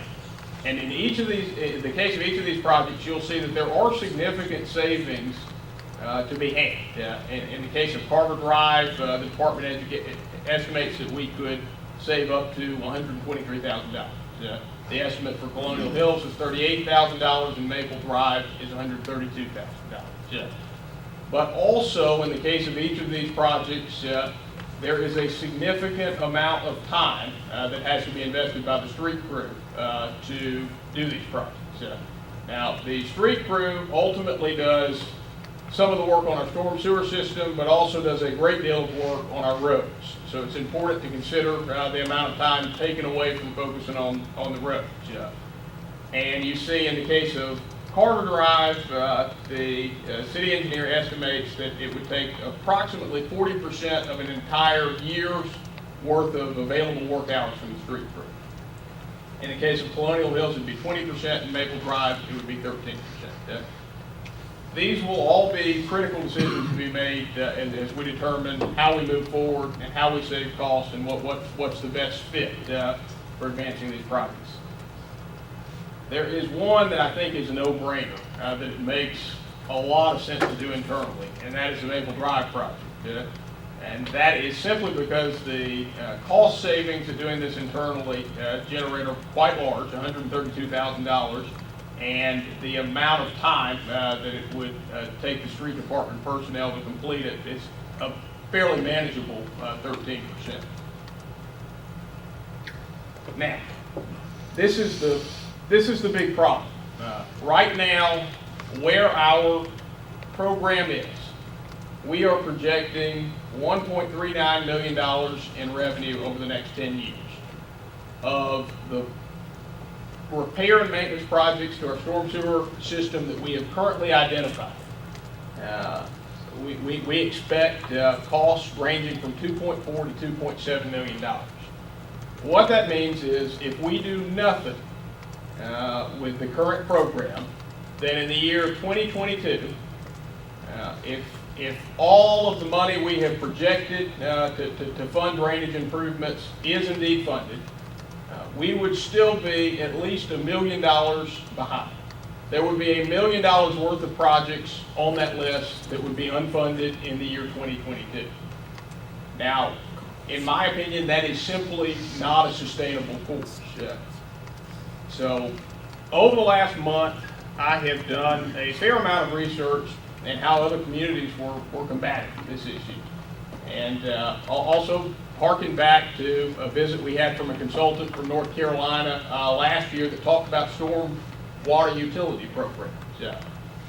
And it appears that there is certainly a trend in city governments to create utility programs to deal with issues such as the ones we're facing.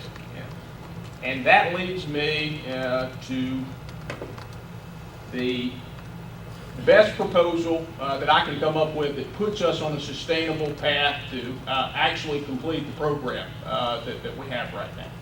And that would be to create a storm sewer utility. It would function just like our other utilities, where our customers would pay a monthly fee for storm sewer service. In the case of residential customers, they would pay $2.50 per month. Commercial customers would pay $5 per month. That would generate approximately $400,000 in annual revenue. And that changes the picture significantly for how storm sewer projects are funded. What it would give you the immediate capacity to do is to go forward with financing the three major projects that are currently listed. That's the $1.4 to $1.7 million in expenditures for Carver, Maple, and Colonial Hills. If you finance that, the debt service would be approximately $200,000 per year for 10 years. And that would leave you an additional $200,000 per year dedicated to the projects that can be done on an annual basis, the smaller expenditures. Now, right now, you have $1 million in those projects identified. You can rest assured that each year, additional projects will be identified as well. So again, looking at all of the options and trying to determine what is most realistic and feasible, this is something that I think is worthy of consideration and certainly puts our storm sewer program on a much more sustainable path than it is today. And this was intended as a first bite at the apple, and I was hoping to get some feedback from the members of the board. Alderman Sisdrum. I was able to hear part of the presentations last year with a consultant that you mentioned from North Carolina, and it does seem to be a trend in how other communities are addressing this problem. One of the things I wanted to point out is that you've identified $2.4 to $2.7 million worth of projects, but as you mentioned or as you alluded, it's really there's no real end to this process because we will continue to identify more problems as time goes on, and even in the cases where we fix some of the problems, they will eventually fail. And Colonial Hills is an example of these things are not meant to last for all time. So there will be an ongoing need. Once we're past that $2.4 to $2.7 million, there's going to be an ongoing need in the city as long as there's a city here. So the mechanics of this thing would be your $2.50 for residential, your $5 for commercial would mean that would be assessed on their electric bill? Utility bills, yes. It's like, for instance, now you have a flat fee of $4 per month if you pay for sanitary sewer. This would be, if you're a residential customer, you would pay $2.50 per month for storm sewer. If you're a commercial customer, you would pay $5 per month for storm sewer.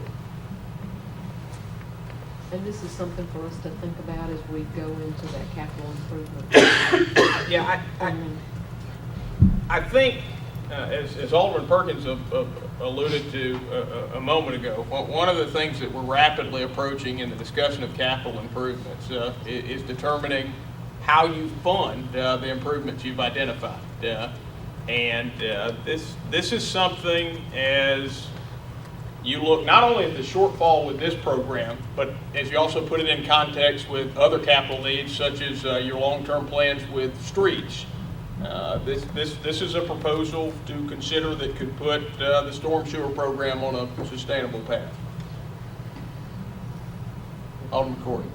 City Attorney, have you had a chance to review this assessment to see if it's even permissible under state laws as far as it not being an impact fee or anything like that? No, this is the first night I've heard about the concept, so I would need to look into it to be able to assure the legality of it.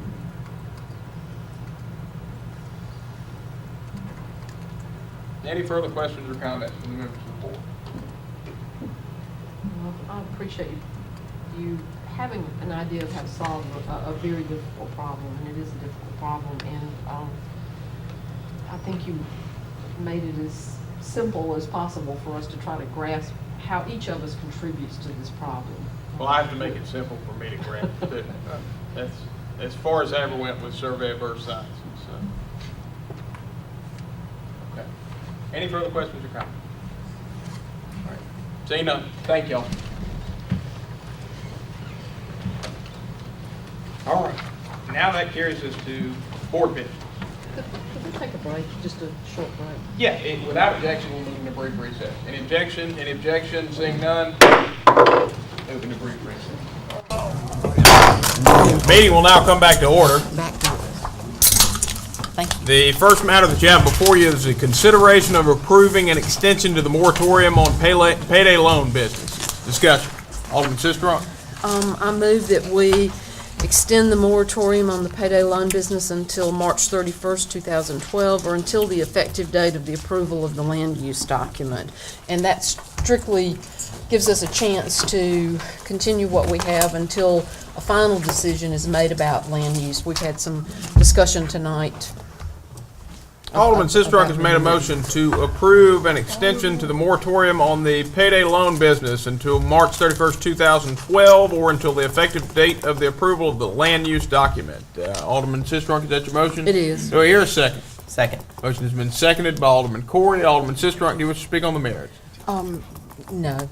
Any discussion? Any discussion? Any discussion? Alderman I Parker. just want to note, I mean, I voted for the very first moratorium, and then I allowed the first extension to go on consent, but I asked this to come off consent because I'll be voting against it because I think it's been over a year, so we need to make a move and do something and just not keep extending moratoriums. We need to have a resolution, and we talked about some of that resolution tonight. But anyway, that would be the reason I would be against this. Any further discussion? Any further discussion? Any further discussion? Any further discussion? Seeing none, all those in favor, please signify by saying aye. Aye. All those opposed, please signify by saying nay. Nay. Nay. Nay. All right, I'm going to divide that one. All those in favor, please signify by raising your hand. All those opposed, please signify by raising your hand. We have a tie, and I vote yay. Yeah, so this measure passes. The next matter on the agenda is the consideration of the adoption of a new logo, seal, and flag for the city of Starkville. Alderman Dumas. This one goes back to our board retreat in January of this year. So we're maxing out on our allowable time on adopting this within calendar year 11. What you have in your document is in your packet. You've got examples of the logo, and you've got a sample letterhead of what that may be.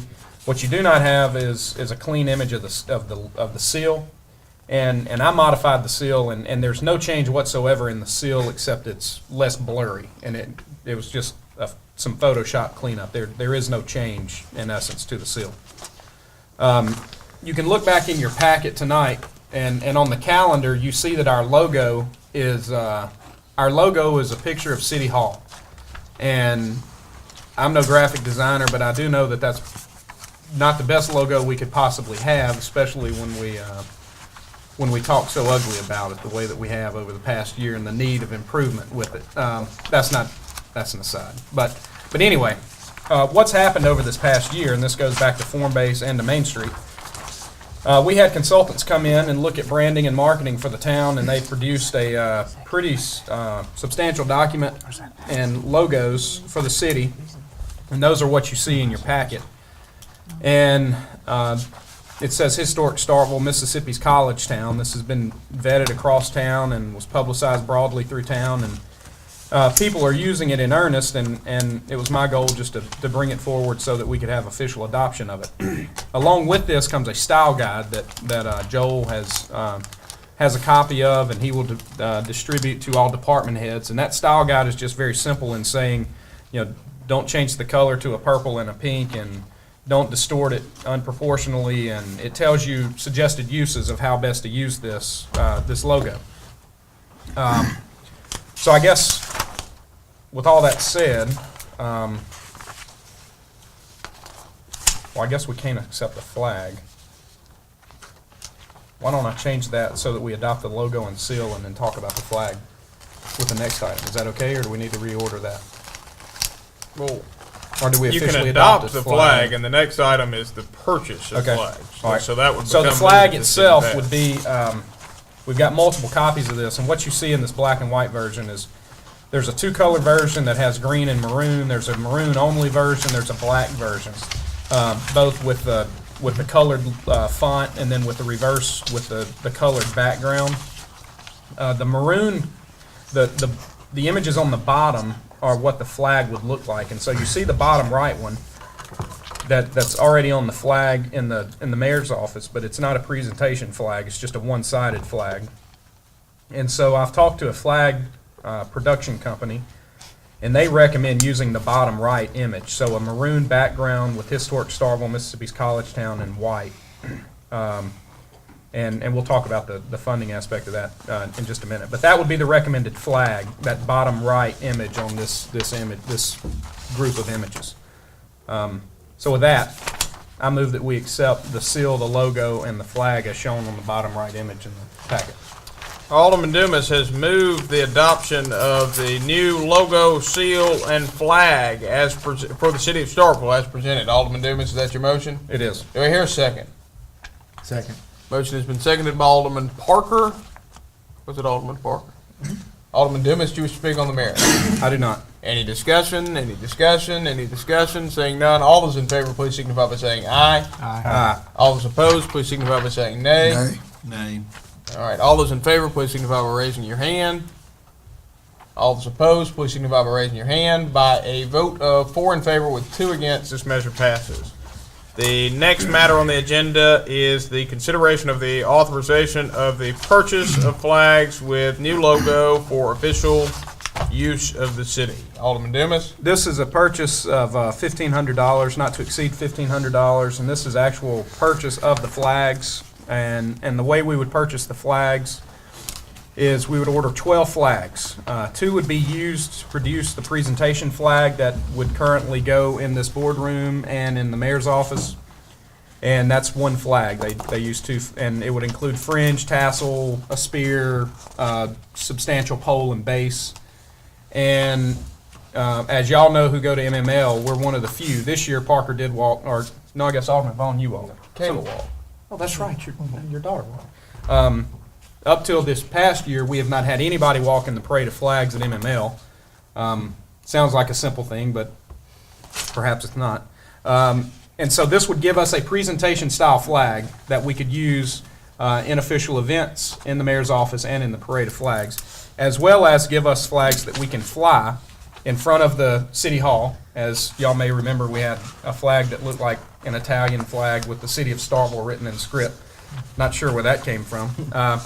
And it would give us a flag at each fire station. And so we would have a uniform look across the city relating to how we brand and market the city with our new logo. So $1,500, that gets us the 12 flags, everything to get us started with putting flags here, the presentation flags, and at all fire station. So I move to approve the purchase of new flags for the city in an amount not to exceed $1,500. Alderman Dumas moved the approval of the authorization of the purchase of the flags with the new logo for the official use of the city of Starkville in an amount not to exceed $1,500. Alderman Dumas, is that your motion? It is. Do I hear a second? Second. Motion's been seconded by Alderman Corey. Alderman Dumas, you wish to speak on the merits? No. Any discussion? Any discussion? Any discussion? Seeing none, all those in favor, please signify by saying aye. Aye. All those opposed, please signify by saying nay.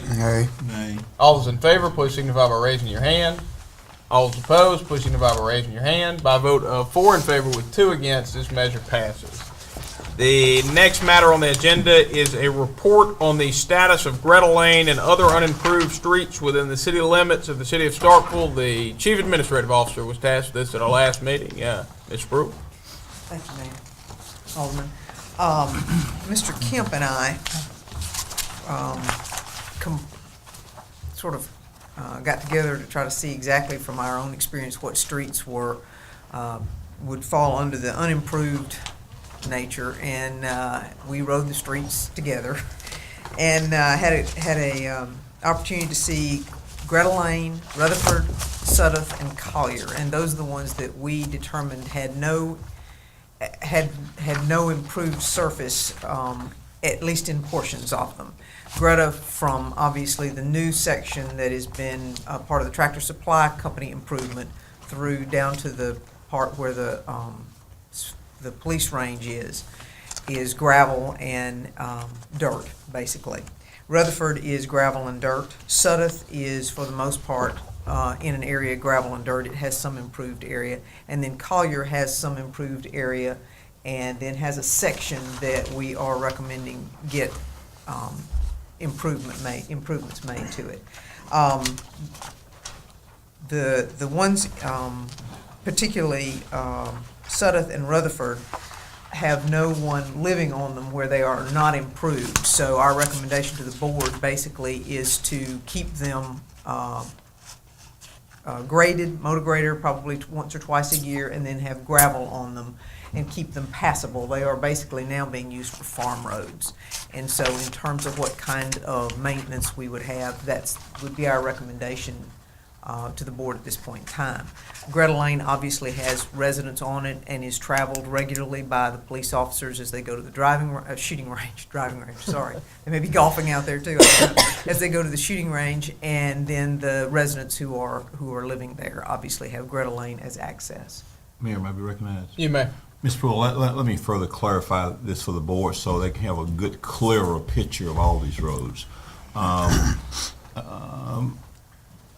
During the last annexation, Sudduth was brought into the city. So I think at that time it was chip seal, and at that time, I think sometime in the early 2000s, the board, had a different formula for capital improvements, and at that point, I utilized a lot of that money for Sudduth Road, and it's been a while since I've been out there, but my understanding that Sudduth Road is now overlaid with asphalt down to the last house. Is that correct? That's correct. Right.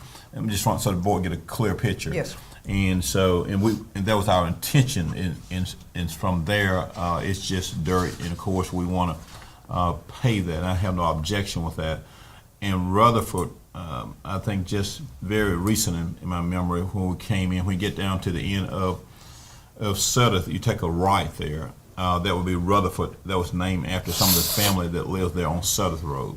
So I agree with that. And Collier Road, it certainly needs some areas where it needs some improvement. So I concur with that recommendation as to doing some work out of those 4 named roads, doing some work on Collier and Greta. And I'll let Ms. Sistrunk speak to Greta, but let me say this one thing. I fully support Greta because over the years, those residents that have come here to this board and for various reasons, with no blame, just talking in general, but that area really needs some relief there. And I know what we have done after 1998 annexation, some of the phrase wars will get the people out the dust, or in other words, that was the least expensive, and that's what I went to, like Lewis Lane, Reed Road, all those roads, Babylon Road, Sudduth Road, all those roads were chip seal, and they worked themselves into the street improvement program. So I think that'll be a good starting point for Greta, and so hopefully we'll see some motion. I see where some money's been earmarked for that could possibly use it under the community development block grant. I think some figure that was in the packet was about $124,000 more or less.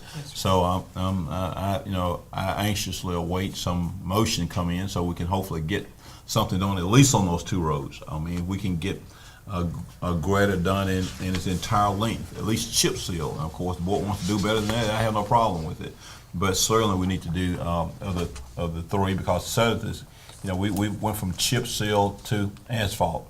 In Rutherford, no one lives there, And the guy named, because there was a resident there on South Road, came to the board and asked us, would we name it Rutherford? And so, which was fine, but yeah. So if we can get those 2 roads done, and hopefully the board will move in that direction. Ms. Trunk, I wasn't trying to get ahead of you, but I'm It excited sounded like to you hear were it. stealing my thunder there. Well, I'm sorry. I yield to you. I'm sorry. And in your packet, if I may, you do have, Mr. Kemp worked up costs associated with Greta in various ways to handle Greta, and then the costs associated with Collier, Sutter, and Rutherford are on the second page. But any of those would put us in a position to have roads that are maintained well and that are part of the 1998 annexed area, and that should create a situation where we have met expectations and even, if not bare minimum, at least the minimum to allow people to have access without having dust in their homes and as they travel along, so. And following up on Alderman Perkins' comments, the first proposal there for Greta Lane is what we call chip seal. DBST, yes. Okay. And that's similar to the surface that Alderman Perkins has described on those other roads and on Yes. Bluefield, which is also in my Bluefield ward. is an example So of it that, yes. functions very well. And then these are all part of the 98 annexed territories. These are the remnants that haven't been addressed over the years. Is that correct? Yes. Correct. I think the only thing that I would like to have clarified before we actually make a motion to, and I see the motion to improve those roads coming out of our capital improvements discussions that we have the first part of January, but to clarify before those, because these are roads that came to us through the 98 annexed territories, to be sure that none of them are private roads still, that we have the title. Are you comfortable that these are in fact public city roads? I can address that, Ms. Thank you. Okay. Yeah, We'll go back and forth. Yeah, we've had a lot of extensive discussion at this table about public versus private. Okay. Collier, we've determined, if what the board looked at back then, Ms. Trump, was when we entered 1998 annexation, whether the road at that time, Ms. Brewer, was public versus private. And of course, just very briefly, in the interest of time here, for example, like the roads over on off of Rock Hill, like the remaining, let's take for example like Geechee, that road was private, and Jesse, Fannydale, Treasure, Hendricks, they're private, but there's an order on the books that if they were to convey the road right away over in the form of a warranty deed, and we would accept it free of any encumbrances, then we would go in and do the work on those roads. So, but given all that discussion, yes, Collier is, we've determined that Collier is a public road, and of course Sutter is, and of course in Rutherford, they just was taken in, so that's something we're not proposing doing the work on that. And so Greta, we're comfortable that it is a city-owned road. It resides on airport property, which is owned by the city. Okay. Well, do we want to look at this independent of the general capital improvements plan? If perhaps what I could do is instruct the board could instruct the chief administrative officer to take this information to look at the account that we've identified that have CDBG monies in them, or monies that originated from CDBG projects in them, and see how much of this we can accomplish within this coming fiscal year. Bring that back to us at the next board meeting, and we'll make the appropriate motion to go forward. Okay.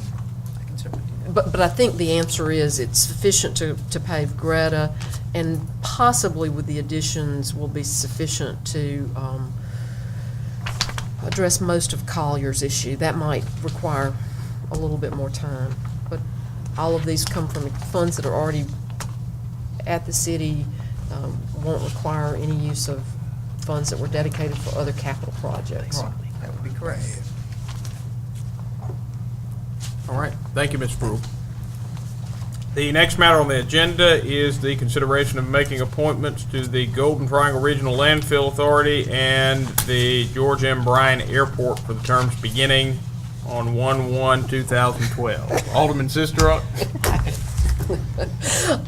There are two appointments to be made. The Golden Triangle Regional Landfill Authority has one applicant, H.W. Bill Webb, so there's only one appointment that can be made there.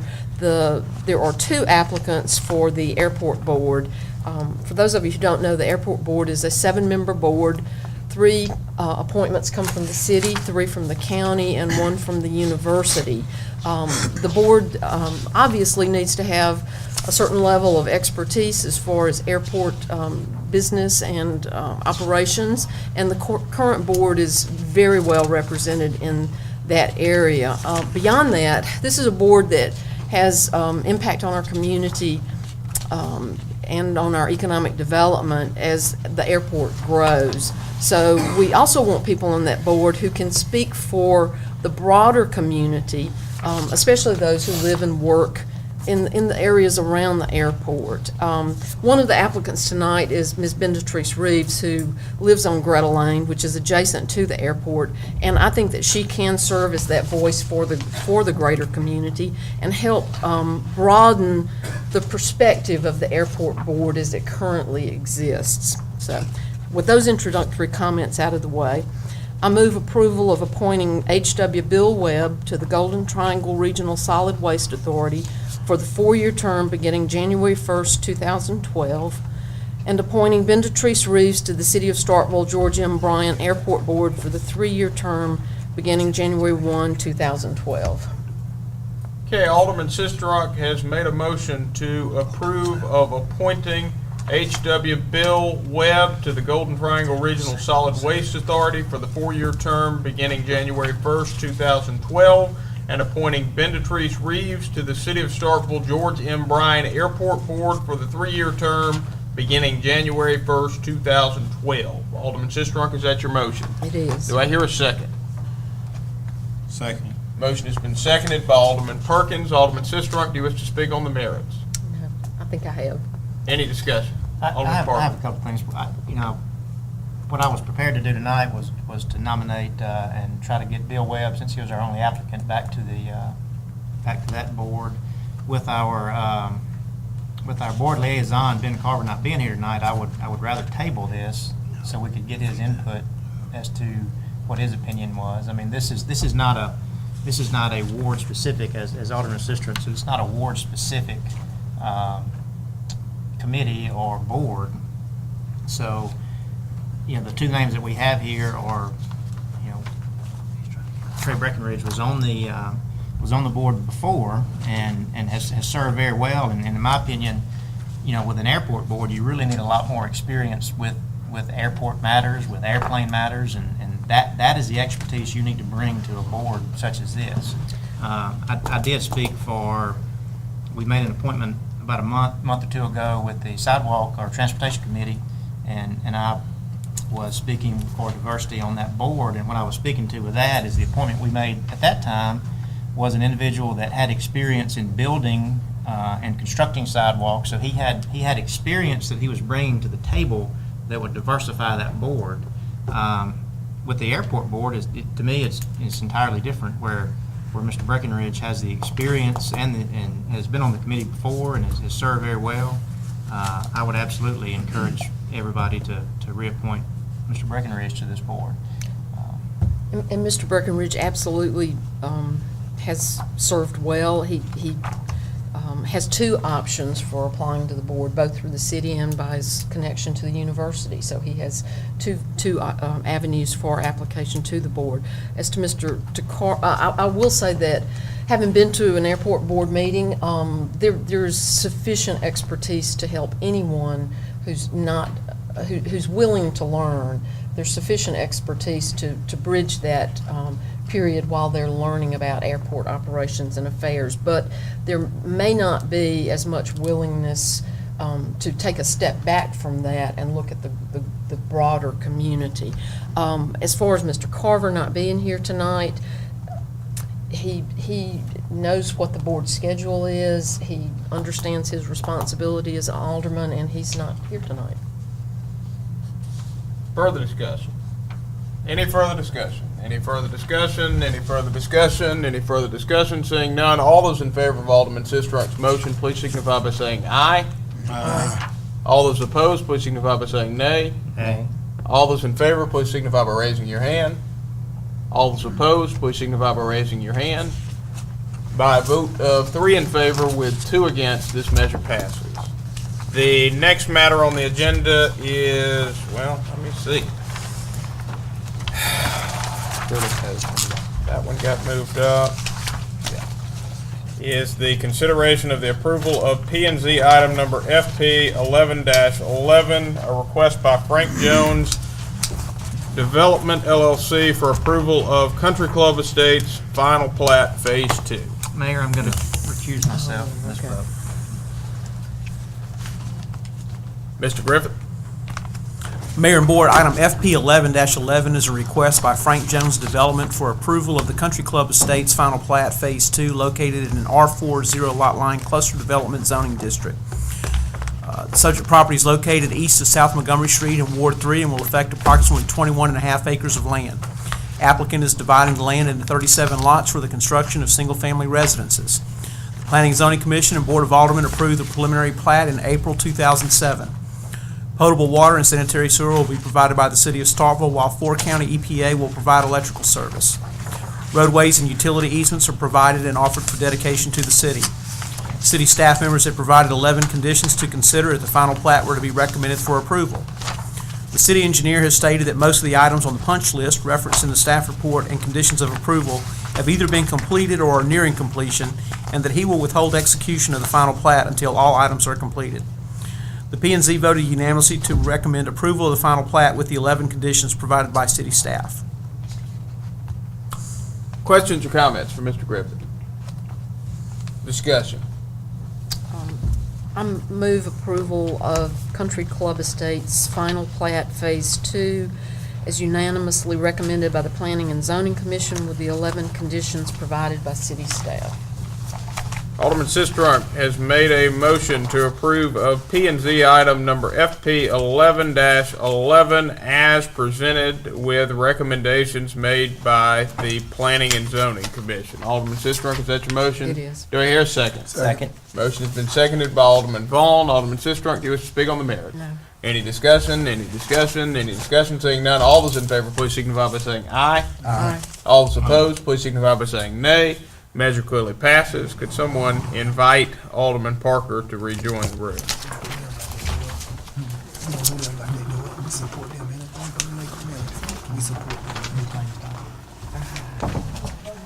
The next matter on the agenda is a request for approval of the City of Starkville claims docket as of December 19th, 2011. Discussion.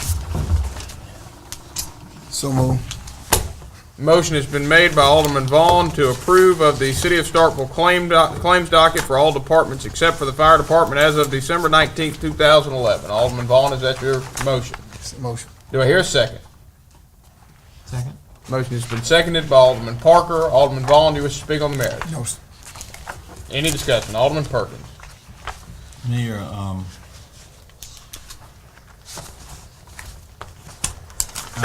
have reviewed some correspondence at the table, so I take it that this correspondence is part of this claims docket. I'm gonna make some few comments, and I want these comments to be considered by the city universally. One of the things that I see at the table here is in this claims docket that was at the table is a claims that is to be paid in the amount of $18,000, $18,461.82 to the Internal Revenue Service. It is my understanding that this claim is for payments due to the Internal Revenue Services that the Internal Revenue Services should have received some 6 months ago and perhaps some 3 years ago. it is my understanding that the $18,000 of that $18,461.82, at least the $18,000 was a payment that should have been made some 6 months ago. Now, let me make it clear for the record, and is that the $18,000 is a penalty. It was not the amount that's due to the Internal Revenue Service.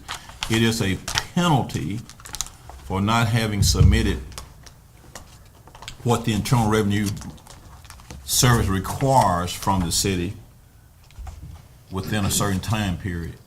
The $18,000 penalty is for a payment and documentation that should have been tendered and received by the Internal Revenue Service back in June of 2011. And maybe the balance is for something that was owed to Internal Revenue Service some 3 years ago. Now, I'm not going to get personal with anybody, but I don't think anybody at this table expected this to pass or be considered without Alderman Perkins saying something. I got to be the voice for the taxpayers on this. Now, I thought about this before it came to the table, and in due respect to everybody involved. This expense is unnecessary. This expense is wasteful. This expense should have been avoided. This expense is inexcusable.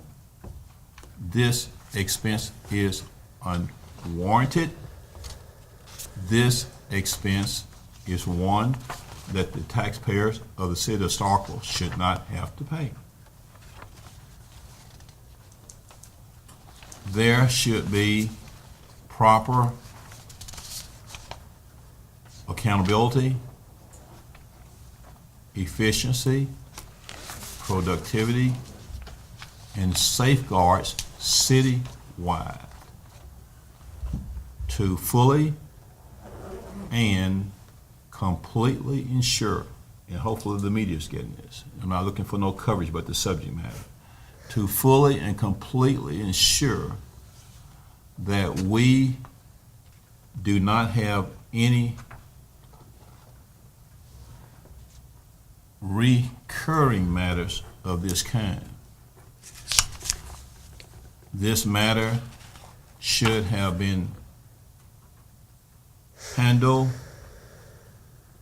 appropriately and in a very timely manner. I would like for Ms. Spruill, and this is unofficially stated, at least inform me, and the board and the mayor, I'd like for Ms. Spruill and the city attorney to at least inform the mayor and the board, if there's no objection, speaking unofficially, as to what options, if any, are available to the city for these funds to be paid to the Internal Revenue Service as opposed to said funds being paid from any aspect of the general fund or any funds belongs to the taxpayers. We just finished listening to the mayor's 20 to 30 minute report on the storm services, about this utility enterprise that he's proposing. Monies of this kind need to be used not to pay penalties. They need to be paid to take care of legitimate governmental expenses of our city. It's too much of a struggle, too much of a task to sit here trying to get money as a member of this governing body from monies that are already available. And as a member of the governing body, I just cannot handle spending $18,000 plus on an expense that should not have been before us. So we need to make sure we get the message out to this city that at least I don't, as a member of this governing body, want to see another claim on this claim docket that came to us in the manner in which this claim did. I'm shortcutting here.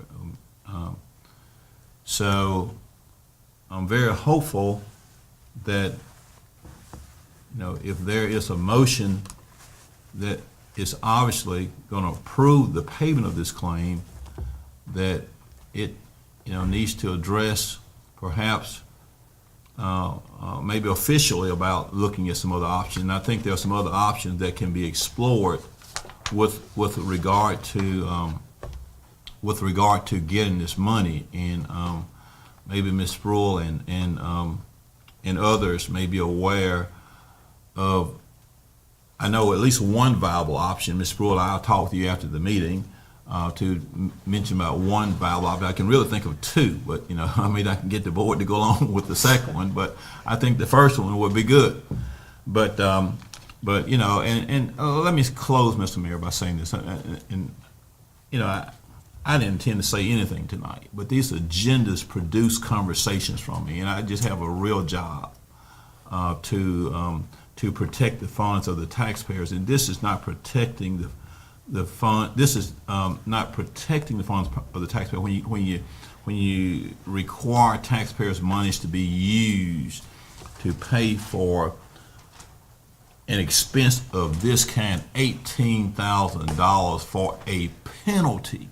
And a penalty is a failure to act or to do what you're required to do. A penalty is to get your attention to make sure, well, next time, it's going to be done. That's what the IRS does. If you don't pay that money timely, and the longer you are, from my understanding of their rules and regulations as being an attorney, and they'll put that penalty on you, and they are not quick to waive these penalties. And I don't know what's going to happen in this case. I don't know what has been in. I don't know what's going to be the outcome. But the message citywide is that whatever the duty is, whatever the responsibility in departments A through Z, we do not need to be paying any penalties. An $18,000 penalty to the Internal Revenue Service? Why should the taxpayers pay for it?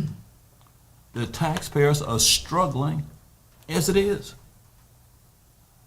Taxpayers are struggling to make ends meet. You want to use $18,000 of their money? This money does not belong to us. We are the guardians of the taxpayers' purse. We have to protect their money. Mr. Turner comes up here talking about the people.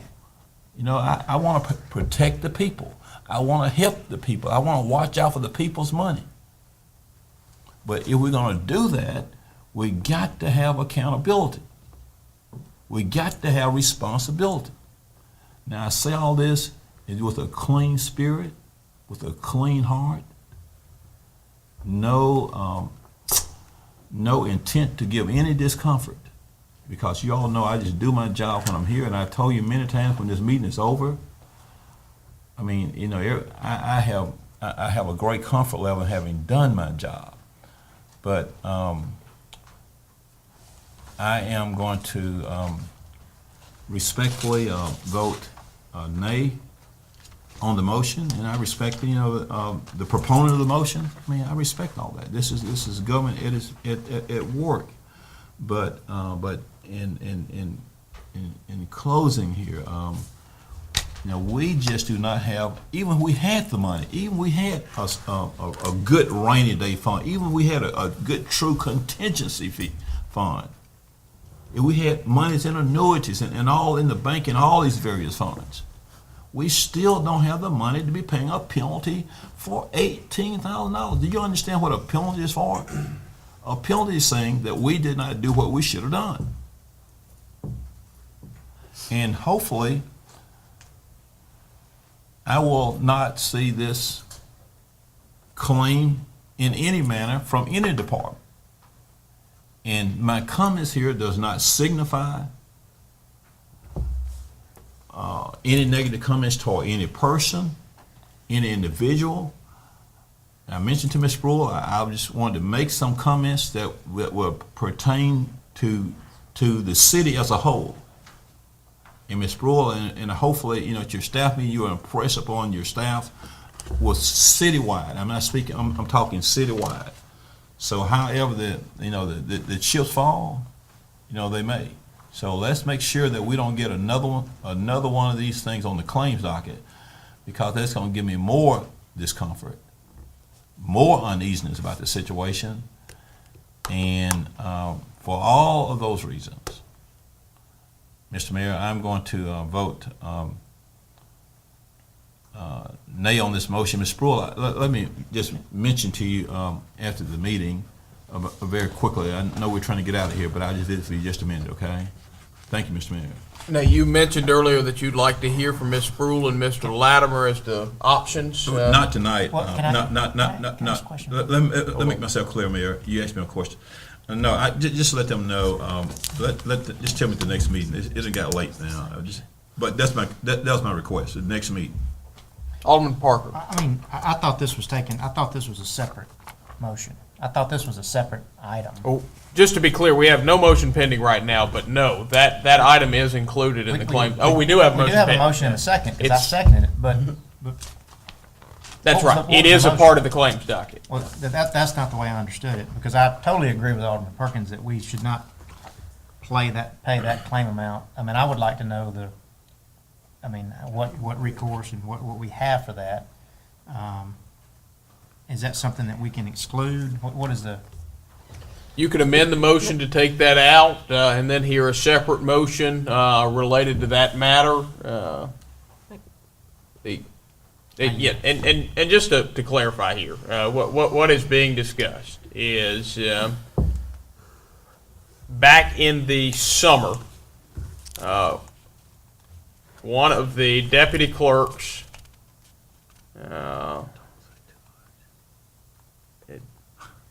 neglected to make a payroll tax payment to the IRS. Am I stating that correctly? Yes. That matter went unreported and undiscovered by the city clerk's office until just this week. So interest has run on that matter, and that is the penalty. Is it a penalty plus interest, or is it just interest. All right? So there is a penalty assessed and interest, and this is time sensitive because the next filing date that will cause an additional penalty to have to be paid if the claim is not paid before then is December 26th. So everyone recognizes that an error was made. However, it is significant that the city be authorized to submit payment to the IRS before additional penalties accrue. So what recourse, if we make that payment, what recourse do we have in regards to that money? And this is where the city attorney needs to speak to that question. Two potential options. Number one, the city clerk has a bond, and we could try to pursue payment under that bond. And number two, a potential lawsuit against the party in question, but that would be a recoupment of fees on the back end that we would have to chase through the court system. And may I? There's also the possibility that the penalties could be waived, and I believe that the city clerk and the chief administrative officer are pursuing those options right now with the IRS. If anybody's dealt with the IRS before, you understand fully what the mayor is saying, that we have to pay this claim to stop the clock from ticking and accruing more interest and penalties. In the meantime, we can pursue waiver of the penalties.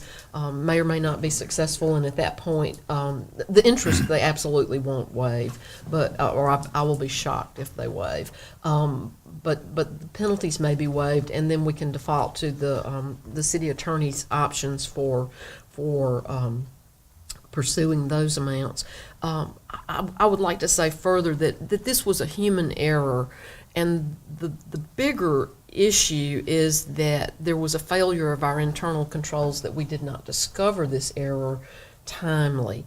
And so once we're settled with the claims docket, I know we've discussed before the need, especially as we're transitioning to a new software and we're changing processes, a need to review our internal control procedures and make sure that they are as tight as possible. You will never eliminate human error, but what internal controls are meant to do is to try to help you discover those errors and minimize those errors to the best extent possible. So what I'm going to propose, once we've made a decision about the claims docket, is that we also authorize the issuance of RFQs for someone to assist the city clerk's office as they review those internal control processes as we transition to that new software. And I think that will go a long way toward what Mr. Perkins and Mr. Parker have addressed, and not having those recur again. But does approving the docket in any way limit our ability to recoup those monies? Let me speak to that. Almost always under the law, a party has a duty to mitigate its damages and to do something that cuts off the running of the bad funds. And so I would advocate going ahead and stopping those interest payments or charges, stopping the penalty charges. And I know of no instance under the law where that would preclude us from then trying to seek recoupment of those funds. Further discussion? Any further discussion? Any further discussion? Any further discussion? Mr. Mayor, since we got that involved, Ms. Pruitt, since the city attorney mentioned about the, since it's been brought out now in public about the bond, let's go ahead and take a look. That was the option. Let's take a look at that and give us a report on that as soon as possible. Thank you, Mr. Mayor. Further discussion? Any further discussion? Any further discussion? Any further discussion? Seeing none, all those in favor, please signify by saying aye. Aye. All those opposed, please signify by saying nay. Nay. All those in favor, please signify by raising your hand. All those opposed, please signify by raising your hand. By a vote of 4 in favor with 1 against, this measure passes. Mayor, I do want to address the idea of an RFQ for someone to assist with an internal control review. Is that something we just direct the staff to develop? I can direct the Chief Administrative Officer to develop an RFQ to be presented at the next meeting. Please. For an outside consultant to handle internal control. To review them, help with the review. Now, Ms. Sistrow, you want that on the agenda for our consideration and approval, though? Absolutely, Okay. Absolutely. Thank you. Both. Any further, well, that exhausts the agenda. The motion to adjourn is in order. Mayor, I move we adjourn to January 3rd, 2012, 5:30 at City Hall. Alderman Corey has made a motion to adjourn until January 3rd, 2012 at 5:30 at City Hall. Alderman Corey, is that your motion? It is. Do I hear a second? Second. Motion has been seconded by Alderman Parker. All those in favor, please signify by saying aye. Aye. All those opposed, please signify by saying nay. The measure clearly passes.